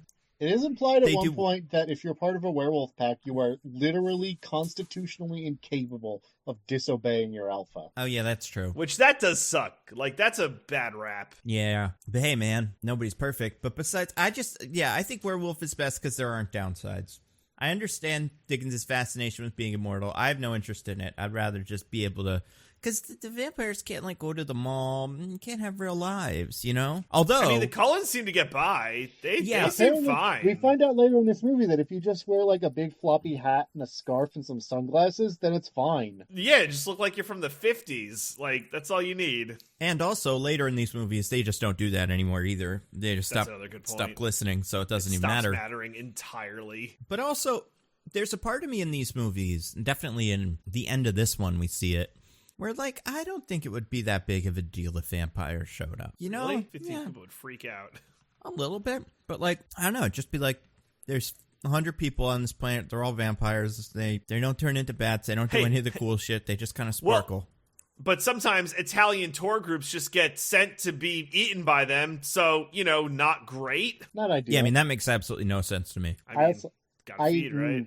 I have things to say about Edward's plan, but I'll wait till we get there. Sure. I mean, I kind of want to skip over all the dumb werewolf nothing boyfriend happens. stuff. Yeah, nothing happens in the middle. Here, because what does she do? She tries to hurt herself to get Edward's attention, which is crazy. Like, that is not a healthy relationship by any measure. Yeah. It is actively poison. Yeah, it's really bad. But so I do want to talk about. So she starts fixing up motorcycles that she found in the surprisingly intact motorcycles in that junkyard that she and Jacob start fixing up together, and that's how they start hanging out more often. Eventually, they do fix them, and they test them out. And she, because of her hallucinations of Edward, or not hallucinations, vampire magic powers, the movie never makes it clear which one it is, she goes too fast, like crashes, and slams against a rock after falling off the motorcycle. And there's blood, like, pouring down her face, like half her head covered in blood. And she's just like, yeah, no, it's fine. And it is fine. They don't go to a hospital or anything. I mean, how could they? The surgeon left. Who would even fix her? There's no more friends. But, like, even Jacob is just like, oh, man, you're bleeding a lot. This is bad. Here, I'll staunch it up with my shirt so you can see my cool muscles. My sweaty, dirty shirt that's going to give you an infection. Yeah, like, come on. He's not That's like, true. You're bleeding from the head. We should go to the hospital. Yeah, that was a real fall. Lot of falling in this movie for Bella. Well, she wants to. She's out of her mind. Plus, she's so clumsy, you guys. Haha. She is very clumsy. Favorite part of the montage where they are fixing up the bikes? At one point, Bella orders a pizza and takes a slice of pizza and throws it at Jacob across the room. Yeah, insane. Like, who throws a pizza? But the movie cleverly transitions it to, like, a wrench. Well, no, DJ, what they do is we follow the direction of the throwing, and we transition to later when he's fixing it, and he catches a wrench being thrown from the opposite side of the screen, which is not the point of doing that shot. What the hell? Yeah. Just things are getting thrown left and right, you know? It's a maelstrom of pizza and machinery and equipment and stuff that you just can't, make heads or tails of it. Yeah, Diggins, what do you expect here? I'm expecting that you're keeping the lines of motion that my eyes are following, because that's the point of doing that transition, is that she throws a pizza and then he catches a wrench and you're like, it seems seamless, because I followed it in one smooth motion, but actually we changed because of movie magic. But he's catching it from a different direction. How do you fuck that up? I mean, maybe they did it to test audiences, and the test audiences were like, wait a second, that was pizza before. And they were like, shit, we got to do something to make it look different. Otherwise, people can't figure this out. I don't know. I also love the idea of, outside of the shitty transition, which point taken, Diggins, the idea of throwing a pizza across the room. What's wrong with you? Absolutely. Even the crazy. wrench, that's dangerous. The wrench is worse than the pizza. If I have to be hit with one of two things being thrown across the room at me, I'll take the pizza 9 times out of 10. Now, in fairness, the 10th time, I agree with you, Nando, but throwing a wrench is a thing, at least in movies, that people do. Like, that's true.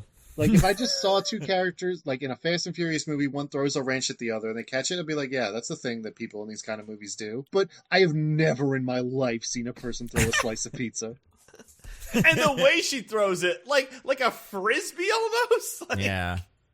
It's crazy how she tosses that thing. Like, it would have been better if he, like, caught it in his mouth like a dog. Like, all right, I got it. Yeah. Like, that would be funny, too. Because it doesn't seem like, I don't think they can half transform, right? They have to either go full dog or no dog. But it would be funny if he turned into dog mouth for a second, ripped the pizza out of the air, and then went back to person mouth. Just used his, like, magical powers to, I don't know. Yeah, why would you throw a piece of pizza? That'd be really funny if she threw it and he was like, oh, what the fuck have they been doing over there in the Cullen house? Did they do that with you guys? Would he eat pizza? Yeah, he would. Right? Yeah. Oh, no, he wouldn't eat anything. Duh. I forgot the Cullen Stoney food. Oh, right. They don't Except for that one extra that isn't listening. But yeah, they maybe that is what they do. Maybe they think people throw the food at each other. I don't know. It's something If people get what is the these, purpose of this? Yeah. Wow. Yeah, that part was weird. She does die when they crash the motorcycle. Darwin comes back, and he's funny and creepy, but, like, Bella doesn't seem kind of... This is why I think Edward is really actually, like, communicating with her, is because it seems like he's, like, telling her what to do when Darwin is there. But, like, that wouldn't be able to work with her powers. Like, she wouldn't be able to, like, make that connection with her, right? Yeah, that's a good point. But also, fuck you, you know? That's what the movie says. Great point, Nando. Yeah, that scene where Laurent is the name of Darwin's character. Darwin's also not the actor's name, but whatever. It's the actor's that's name. the first time we actually see. We don't see them transform, so we don't know that they're werewolves yet. But it's the first time we see the werewolves, and they look so bad. I don't get it. What is it with they're like bigger than they should be, but not proportionally. Like they have big old upper halves, and like they're like, I don't know, there's something weird about the way they're proportioned. And I feel I can't quite put my finger on it, but when they're doing the snarling, like lips curled back, baring their teeth kind of thing that dogs and wolves do, something about the way they animated it looks wrong. I think it's the noses. The noses are strange to me. I think maybe. I couldn't quite put my finger on it, but I was like, I don't like looking at this. This is bad. Yeah. It's also just like the least fun werewolf transformation. They just kind of go like, and then they're werewolves. There's no body horror. There's no growing fur slowly or anything like that. It's just like werewolves now. It's I don't know. The pants shred and we're werewolves. I was going to say, I do like that the first time we see Taylor Lautner is the actor. The first time we see Jacob do it, we see his clothes all shred into little pieces. Yeah, I wonder if that comes up later. Do you think? But also, why wouldn't they just wear, sweatpants? I feel like good sweatpants could handle that. Do you think that at any point he was like, now that Bella knows that I'm a werewolf, could I engineer a situation where, because of werewolf reasons, she accidentally sees my magnum dong? I think he would. I think he would definitely do that. And I think she would say something like, oh, that's nice, or something. I feel like that's the reaction she would give him. Hey, you're so funny, Jacob. You're such a good friend, Jacob. Yeah. You and your penis are such good friends to me. Oh my god. Oh, yeah. I love how supportive your penis is to me as a friend. The werewolves aren't great. Yeah. And then there's all kinds of bullshit between the werewolves and the vampires. They just don't like each other. Yeah. Race war. Race war. Race war. Race war. That's what it feels like. That's we hate true. each other because we're different. Ugh. And like it's like I guess not all the vampires are white necessarily. They're mostly white. No, so that's Laurent is not white. He's the one non-white vampire I can remember. There might be another one, but maybe at least the Cullens versus the whatever local blacks. People. That's their name, right? Jacob Black. That is his name. Yes. Oh shit! Oh my god. Yeah. No, you know what I mean? Like, that'd be so funny. The vampires were also just really racist, and it didn't come up that often. But it's like, oh, are they werewolves too? And it's like, no, even worse. They are from like 100 years ago, so you think Edward would have some views. Edward wants to get canceled if Bella ever gets him on the subject of non-white people. Oh my god, yeah. Thank God they didn't have Twitter back in Edward's day.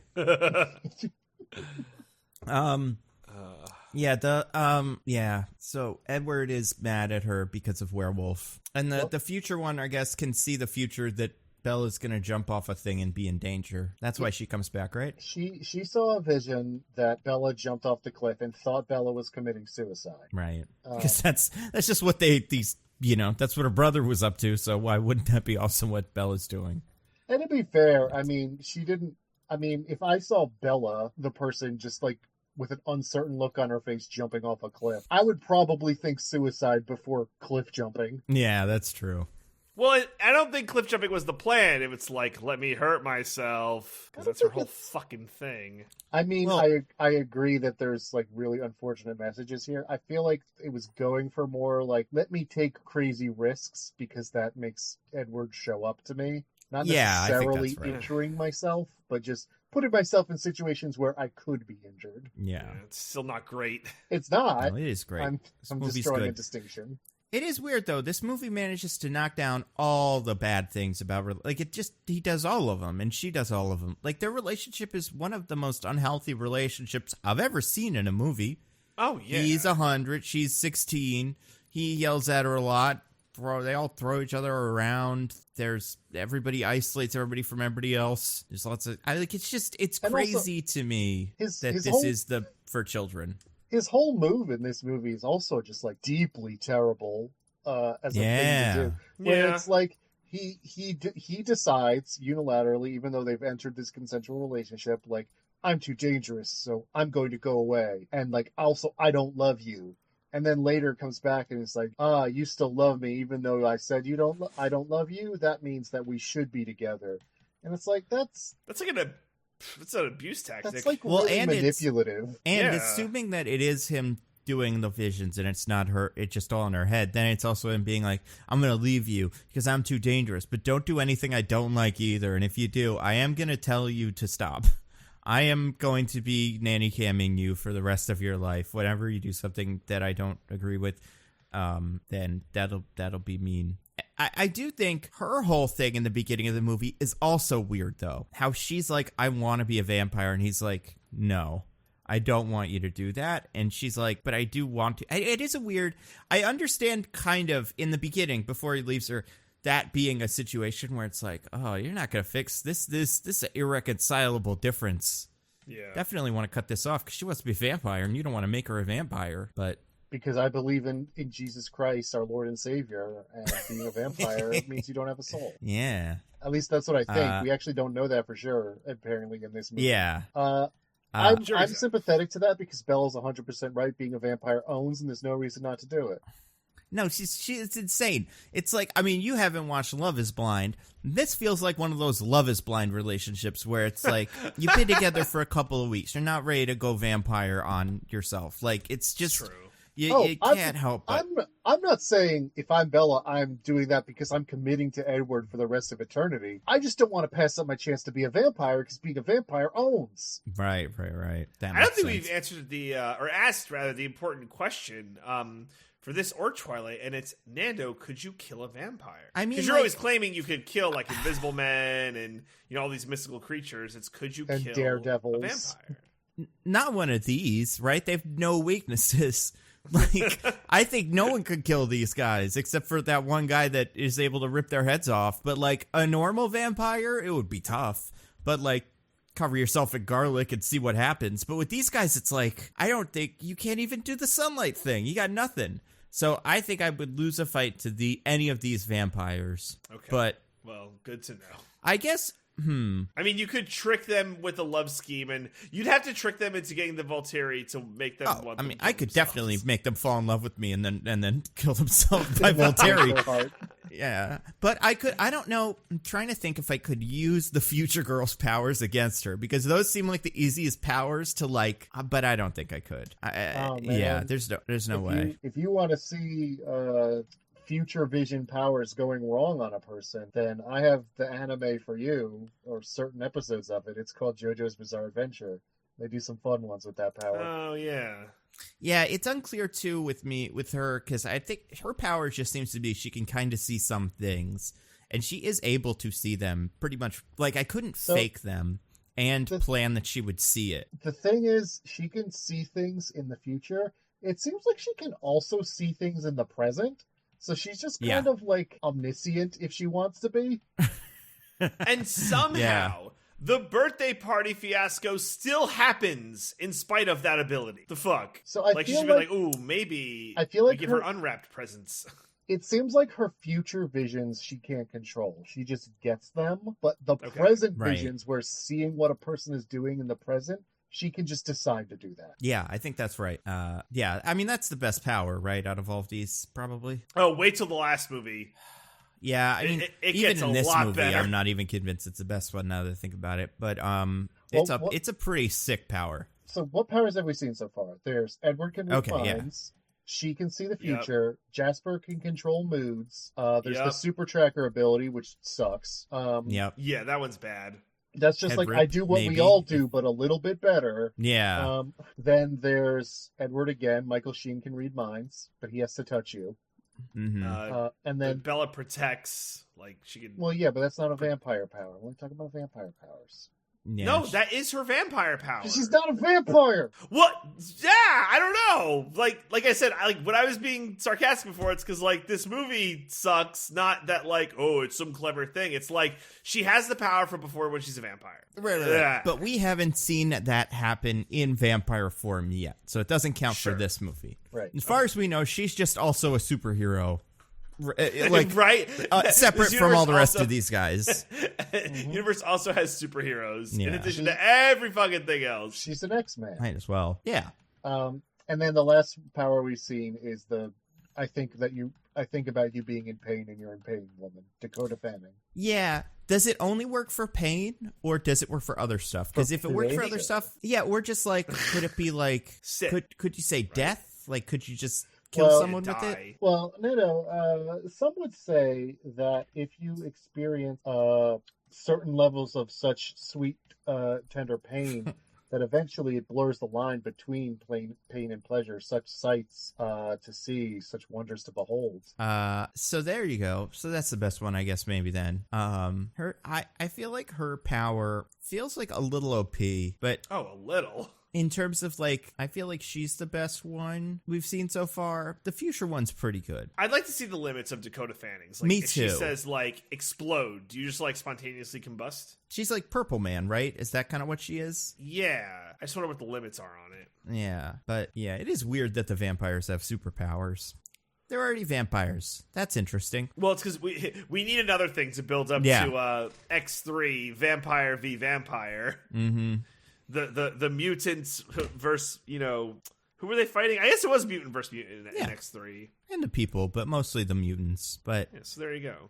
So what do we think of, what's Edward's plan? Edward's got a great plan. His plan is because he called to talk to Bella's dad when someone told him about Alice's vision about Bella dying, and Jacob answered and said he's organizing a funeral because her dad's friend Harry died of a heart attack. And so because of this Three's Company-esque wacky misunderstanding, Edward is now convinced that Bella has died, and so he's decided that he's going to kill himself. The Volturi refused to just kill him because he asked for it, so he's going to reveal himself as a vampire to a crowd of people in the city. And the way he's going to do this is the dumbest conceivable way. Oh, it's so bad.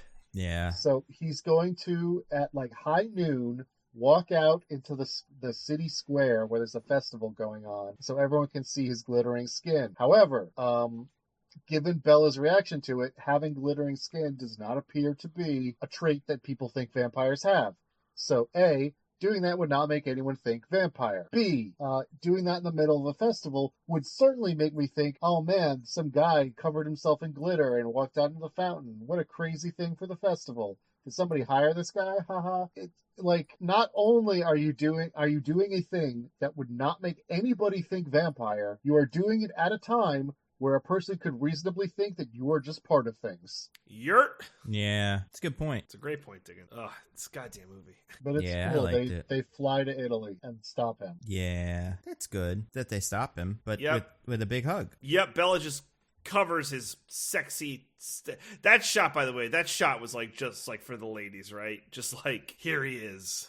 I mean, it's the most lame. It's so like, I don't know. I wouldn't believe that person's a vampire. You know? What would you think's going on? They got a skin thing. I don't know. The sparkle? The skin sparkle? I mean, it definitely wouldn't. My first thought would not be vampire. Like some sort of weird crystal person or something. No, I think what Diggins said, it's part of the festival, I think is like what most reasonable people would probably land on. But like I'm saying, even if he went on CNN and was like, vampire, I'm a vampire, I'd still be like, nah, I don't think that's real. I would never believe it. Because they don't show any of the things that he... Right. Like, yeah. If his skin turns on fire, then you're like, oh, that's something that vampire... But that I'd be like, I guess he's got a weird... Yeah, I don't know. Well, so, to be fair, We don't know, like, the history of vampires in, like, this world, so maybe the lore behind vampires is that their skin sparkles in the sunlight. So that is another question. Yeah, in universe, what do people think a vampire is? But I don't think we know, right? Well, doesn't he say at one point, like, we don't do this and this, right? Isn't there a bit? Yeah, I think so. So there is, like, an explanation or expectation of what a vampire is. Right, so, like, maybe Dracula did have sparkle skin. And it is true that if someone saw sparkle skin, they'd be like, oh my god, vampire, in their universe. If you say so. I would be like, that guy just got back from the strip club or something. He's got glitter all over his body. It's weird that the strippers got it all over him so bad. But hey, maybe he's rich, I don't know.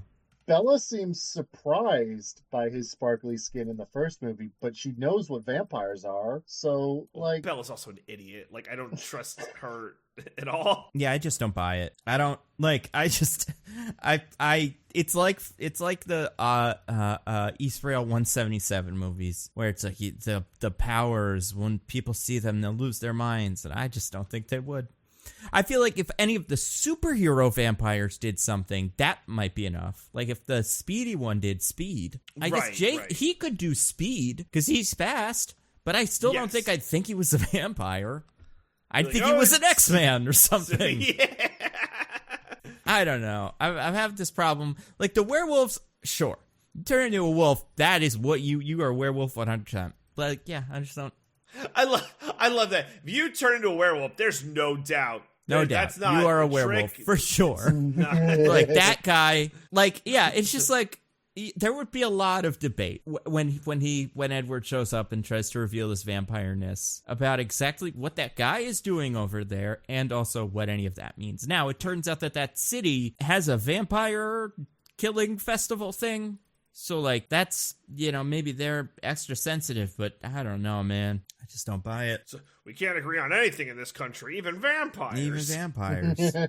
Yeah, and, there's a comet in the sky, but I don't think there's really a comet. And, even if there is a comet, it's not a big deal.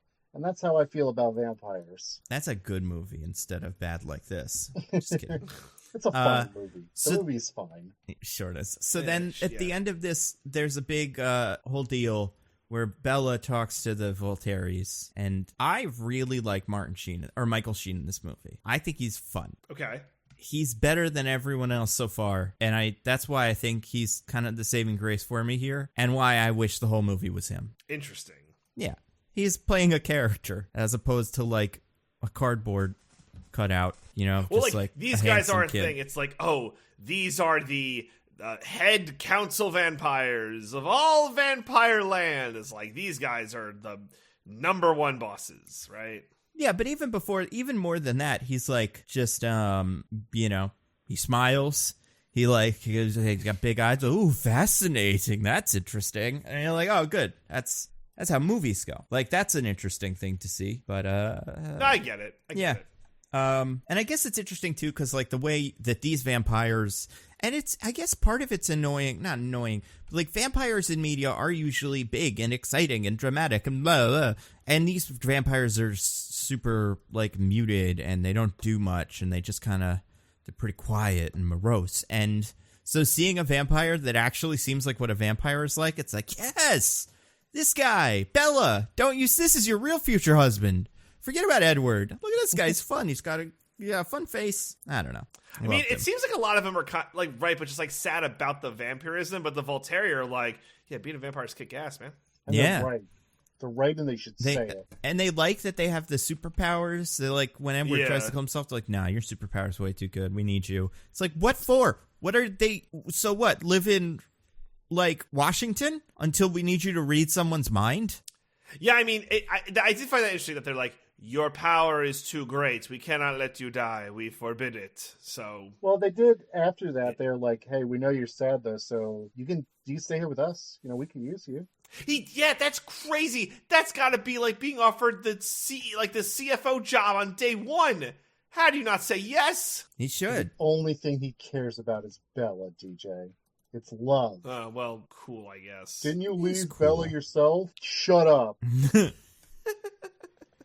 The movie's good. What happens at the end? A lot Nothing. and a lot of nothing. Yeah. At the same time. So like, okay, the Bella and Alice and like all of them come. Like everyone's there just all of a sudden, right? And the Volturi are like, ooh, interesting. And the Volturi just basically land on, well, I guess now we gotta kill Edward and Bella. Which, like, I don't know if I missed something, but, like, it feels like we get there real fast.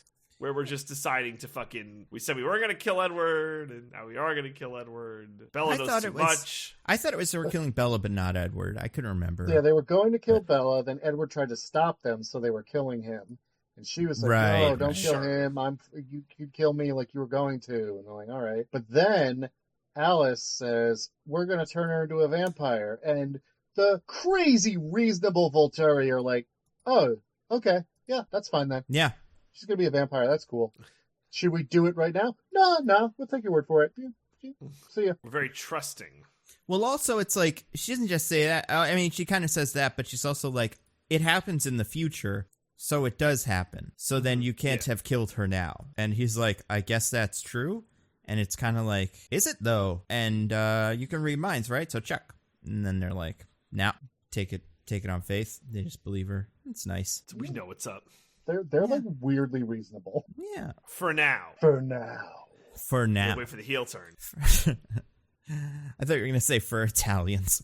Yeah, I know, right? Damn it, that would have been better. You expect them to fly off the Son of a handle. bitch. Those famously hot-blooded Italians, you know, Yeah. you can never expect them to make a reasonable decision. They're always like, oh, my pizza, my pasta, hey! A little ravioli. Oh my god, Mr. Italian, you're here? Oh my god. It's great to hear from The you. Italian chef from The Simpsons? Or the one from the Lady and the Tramp with the accordion. Everyone loves him. There's a lot of Bella Notte. Ooh, Bella. Beautiful. That's from this movie. Oh, it means beautiful, and I is not a little girl so beautiful. Hey, it is a fitting name for her. Here's a question. Well, okay, so what's the end of the movie? Because there's an end of the movie part. Well, first we see a human sacrifice to the Volturi. Where they just bring up a tour group and be like, with like women, children, everyone. Be like, Yep. And Bella looks back sacrifice. like, we probably shouldn't let that happen. But Alice and Edward are like, no, don't worry. Just look away. It's fine. Don't worry about it. Yeah, just like, can you be cool, please? Just be cool. Please. Then they're back in Forks. Her dad is mad that she disappeared for 3 days to go to Italy, but Understandable. and grounds her, but it's still just like, I love you because I'm actually a very good dad, which you wouldn't think is the case in a movie like in a series like this, but I am weirdly reasonable and good. Yeah. Which, like, that's good. Yeah, good for him. Then she's driving around with Edward when Jacob shows up, and they get into a dick measuring contest about who loves Bella more. They love measuring them dicks. And she's very clear good to that she know. loves Edward more, actually, so, like, don't fight about it because you'll lose. Yeah, Which, she said, I choose him. Like, well, on the one level, like, that's really hurtful for Jacob to hear. On the other level, I do appreciate that she's not, like, leading him on, where she's Sure. like, hey, I do want to be your friend, but if we're being clear about romantic interests, mine is in Edward, not in you. Mm-hmm. Yeah. But it's good to then- just lay the ground rules. But then, after Jacob leaves, Edward's like, I have one condition if you become a vampire. What is that? You have to marry me. Boom, boom, boom! End of the movie. More like, Cut to credits. well, we get a short gasp. Yeah. You get a cut to black. I literally watched the whole thing, saw that, and went, that can't be what he said. It has to be something else. Because that reaction from her was so weird. And then it's like, nah. And I'm like, is that not the end game? And it is weird that she's like, turn me into a vampire, but she's also not like, marry me this whole time. You know? Like, she's ready to take that step, the vampire step, but Yeah. she doesn't bring up the marriage step. Well, maybe Well, I maybe guess- she, like me, is thinking, Yeah. No. Just using him. I'm not saying I want to commit to you 100% for the rest of eternity, but I want those sick vampire powers, though. Yeah, that's fair. He's gonna vamp around for a little bit, see what happens, and then maybe they can be together. But Yeah, hey, now I'm going to live forever. Let me spend 20, 30 years max just, seeing what's out there in the world. seeing what strange and exotic things I can sleep with. And then I'll come back to you, and then we'll spend the rest of eternity together. Good for her. I hope they don't get married. I'm pretty sure they will, but I don't think they should. It's a bad relationship. Really? Yeah, it's pretty toxic. Do you think the main relationship of this romance series may not end up married? I mean, otherwise, why wouldn't they have shown me? Maybe it's, they're leaving a suspense. This is what I, the reader, or like the viewer, am supposed to think for a whole year. It's like, oh my God, is it really going to happen? Maybe she says no, because that would comport with her behavior, which is like worryingly dependent on him for her life. Yeah. I mean, that would be wild, though. That, like, she kind of needs him for the vampire part. Or maybe not, because, like, the way they decided was a vote. The Cullens voted. Yeah, the Cullens did vote. Couldn't you just go to any Cullen and be like, all right, you. We voted. Yeah. You guys accept me. But this is a democracy, apparently. Apparently vampires believe in democracy, so that's cool, I guess. Do you think the Volturi are a democracy? Do they vote on who's on that council? Maybe. Are the Cullens going to storm the Voltarium one of these days? Take back the People's Voltero, whatever it's called. Stop the steal. Yeah. Yeah. This movie's not very good. I wish it was one of the two movies it is, consistently. And I also don't think the love triangle ever really works. And that's kind of a bummer. Even though the whole marketing thing that was the point, right? Team Edward, Team Jacob, who will you choose? I don't understand why people were ever on Team Jacob's side, except for they didn't like Edward, which I guess I'm with you there. But, like, it's not, Betty or Veronica or whatever, it's just two similar guys. Well, it's like he was the one who stayed, I guess, is like the weird backwards logic, right? Yeah, I guess. He was the one that was already there. Yeah, Edward left, so, I mean, they, like, needed a second. It's like, we just had to do that. But I asked Michelle about this. She had friends who were, like, legit, like, yeah, Jacob's the right one for Bella. Edward's a piece of shit. Which I'm like, okay. Yeah, like, I kind of, speaking of, like, young adult kind of teen fiction love triangles, like I do think the one in the Hunger Games is just a little bit, at least more like, I don't know, those are two very different guys, so sure. Good luck picking. But with these, they behave the same way. One of them's more muscular and one of them's more tall, and that's their big personality traits. I guess Jacob does less toxic shit, but his attitude in general is not that different. Yeah, it's true. I feel like he does less toxic shit just because she isn't into him. Yeah. If they actually started a relationship, we get the same bullshit. He'd be watching her sleep and stuff. Plus, we don't know he's not watching her sleep as a werewolf, She doesn't wake up and see it, but maybe she is. Plus, at the end of the series, maybe he does one of the most fucked up things in the series. It's the best. Oh my God, I'd love it. It's not his fault, Diggins. Yeah, it's his nature. His nature. You can't help what you imprint on when you're a dog or whatever. Classic dog rules. I seriously don't even want to make jokes about this, what that implies. It's a good movie. It's a good one. Yeah. I get it. The movie's just a normal movie and nothing weird happens. Maybe we'll ever get there once. Who knows? I don't know. Maybe all the rest of the movies get delayed. Yeah, next time Flash is coming up, and then movies all shift a little bit. I was going to say, when Morbius gets delayed and doesn't come out in April. Yeah, well, plenty of time. All right. Let's do this, since we're technically, this is a series. Is this first or second so far? If you had to rank them. For me, it is second by a mile. Yeah, I don't like the first one that much, but I like it more than this. By the longest country mile, I don't know. Find a long country mile, and that's the long shot of a mile being run by a speedy vampire in slow motion. Yep. Just a long mile. But guys, you want to get to our classic segment? I would. All right. DJ, do you have anything to recommend to the fine people? I do. So I can't nearly, come close to my, 5 or 6 recs from last week. So I'm sorry, everyone who was looking just for so many recs from me. I got a couple of those. So one is just, not a re-up, but something Nando had mentioned, Winning Time, the HBO show on the Lakers. Yeah.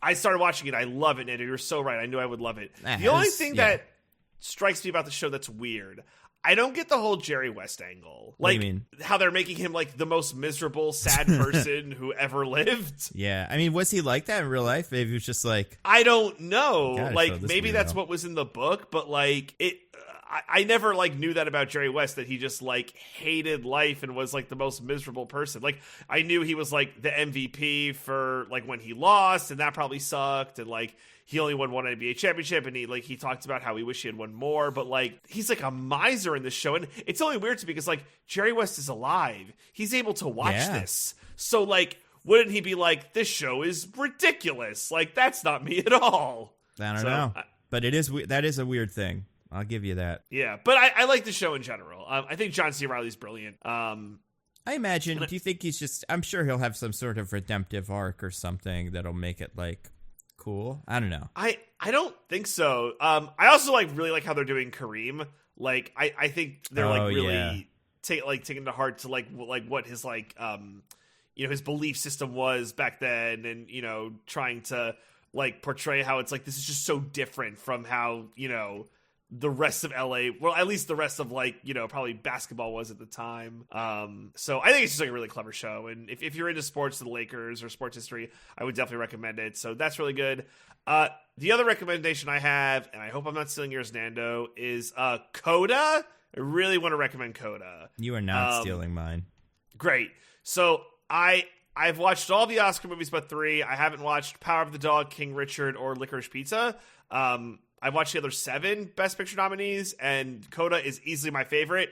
Wow. It's a really good movie. It's a feel-good movie. The main actress who plays like the main protagonist girl, she's awesome. I can't believe she didn't get nominated for Best Actress. She not only did she learn ASL, she worked on an actual fishing boat to prepare for the role, which is such a small part of the role, but it's like, man, good for you, girl. Like that's awesome. So yeah, I just really, really enjoyed that movie. And if you're gonna watch any of the Oscar movies, like that's the one I would recommend. It's getting some late Best Picture buzz.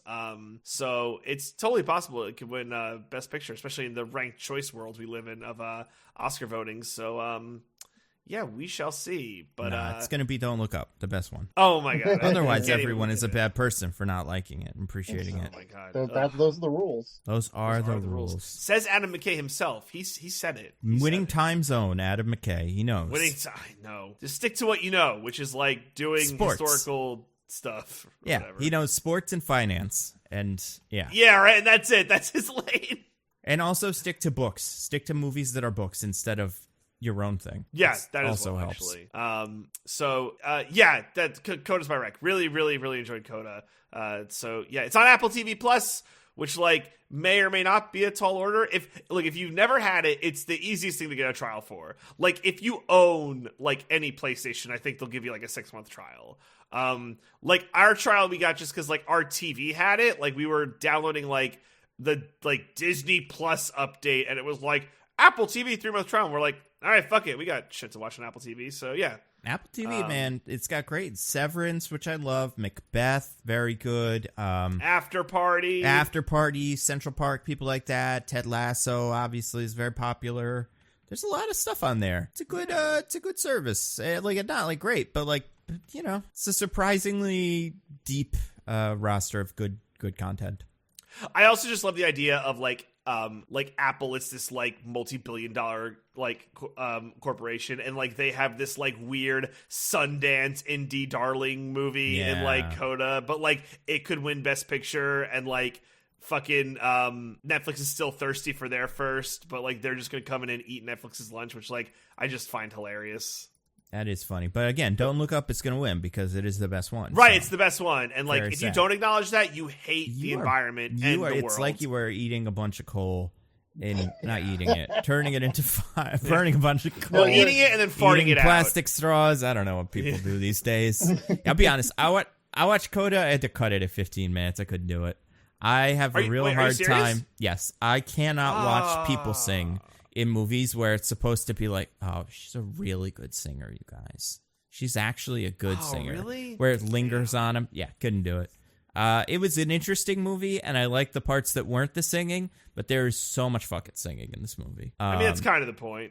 Kind of the point. I didn't realize. I just thought it was like, yeah, it's hard to be a fisherman and be deaf. But no, it's a lot of, like, I thought Coda was just, child of deaf adults. I didn't realize it was also like a musical thing. That's on me. Yeah. It's an interesting movie. If you don't hate deaf people like Nando, then watch it. But if you just hate them, then if you hate them, don't do it. Yeah, you're not gonna like it. But there's so many deaf people in that movie, guys. You won't have a good time. Yeah, too many. If you ask, one is too many in any movie. You know. That's why I like Sound of Metal. You know, he got that surgery. He got he got his robot ear or whatever it's called, implant. Cochlear. So this guy did it right.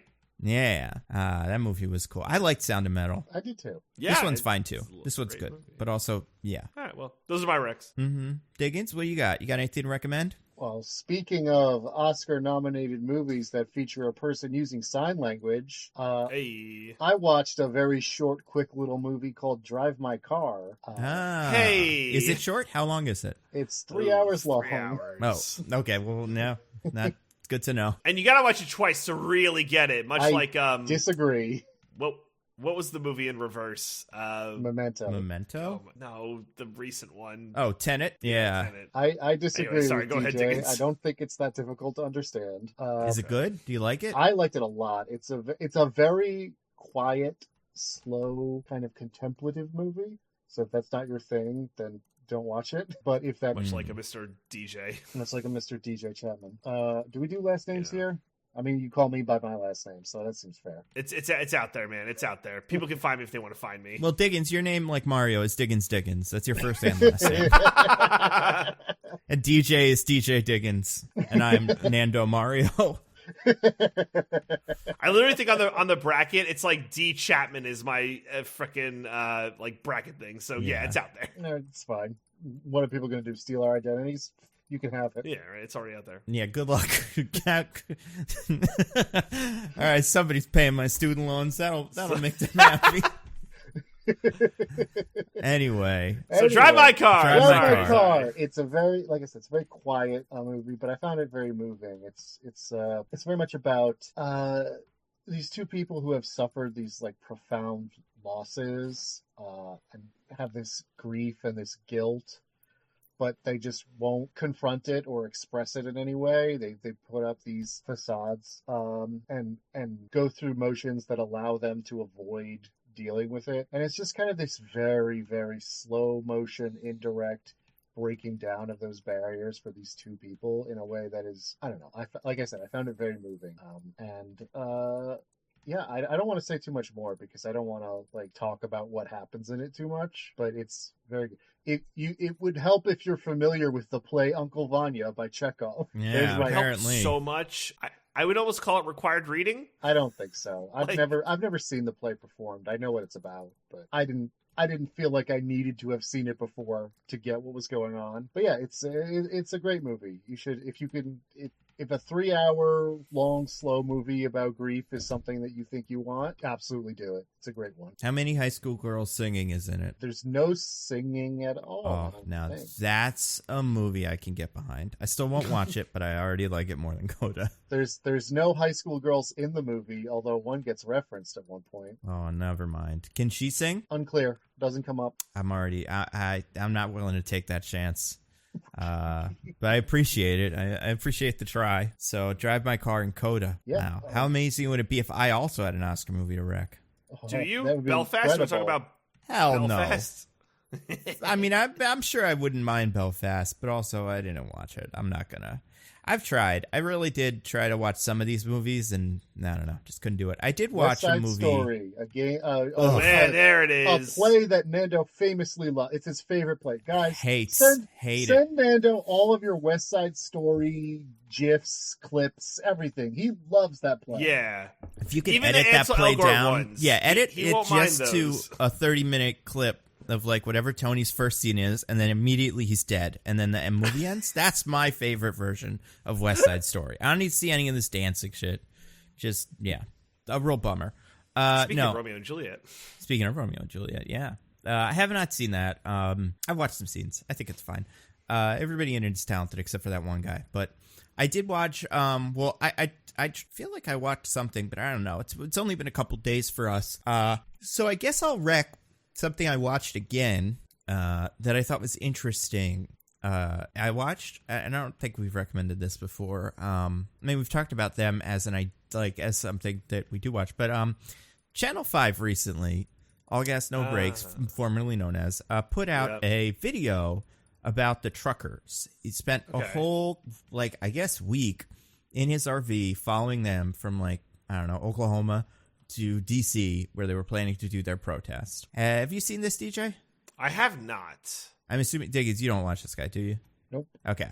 So it's fascinating because he talks to these people that are, like, all part of this trucker protest, or most of them at least, are in support of the trucker protest. I don't think he talks to anybody that's, like, completely against it. Some of them are truckers. Some of them are people that see the truckers that they meet at, like, rest stops. Some of them are people over, like, bridges that the truckers are driving under that just stand there and wave flags at them.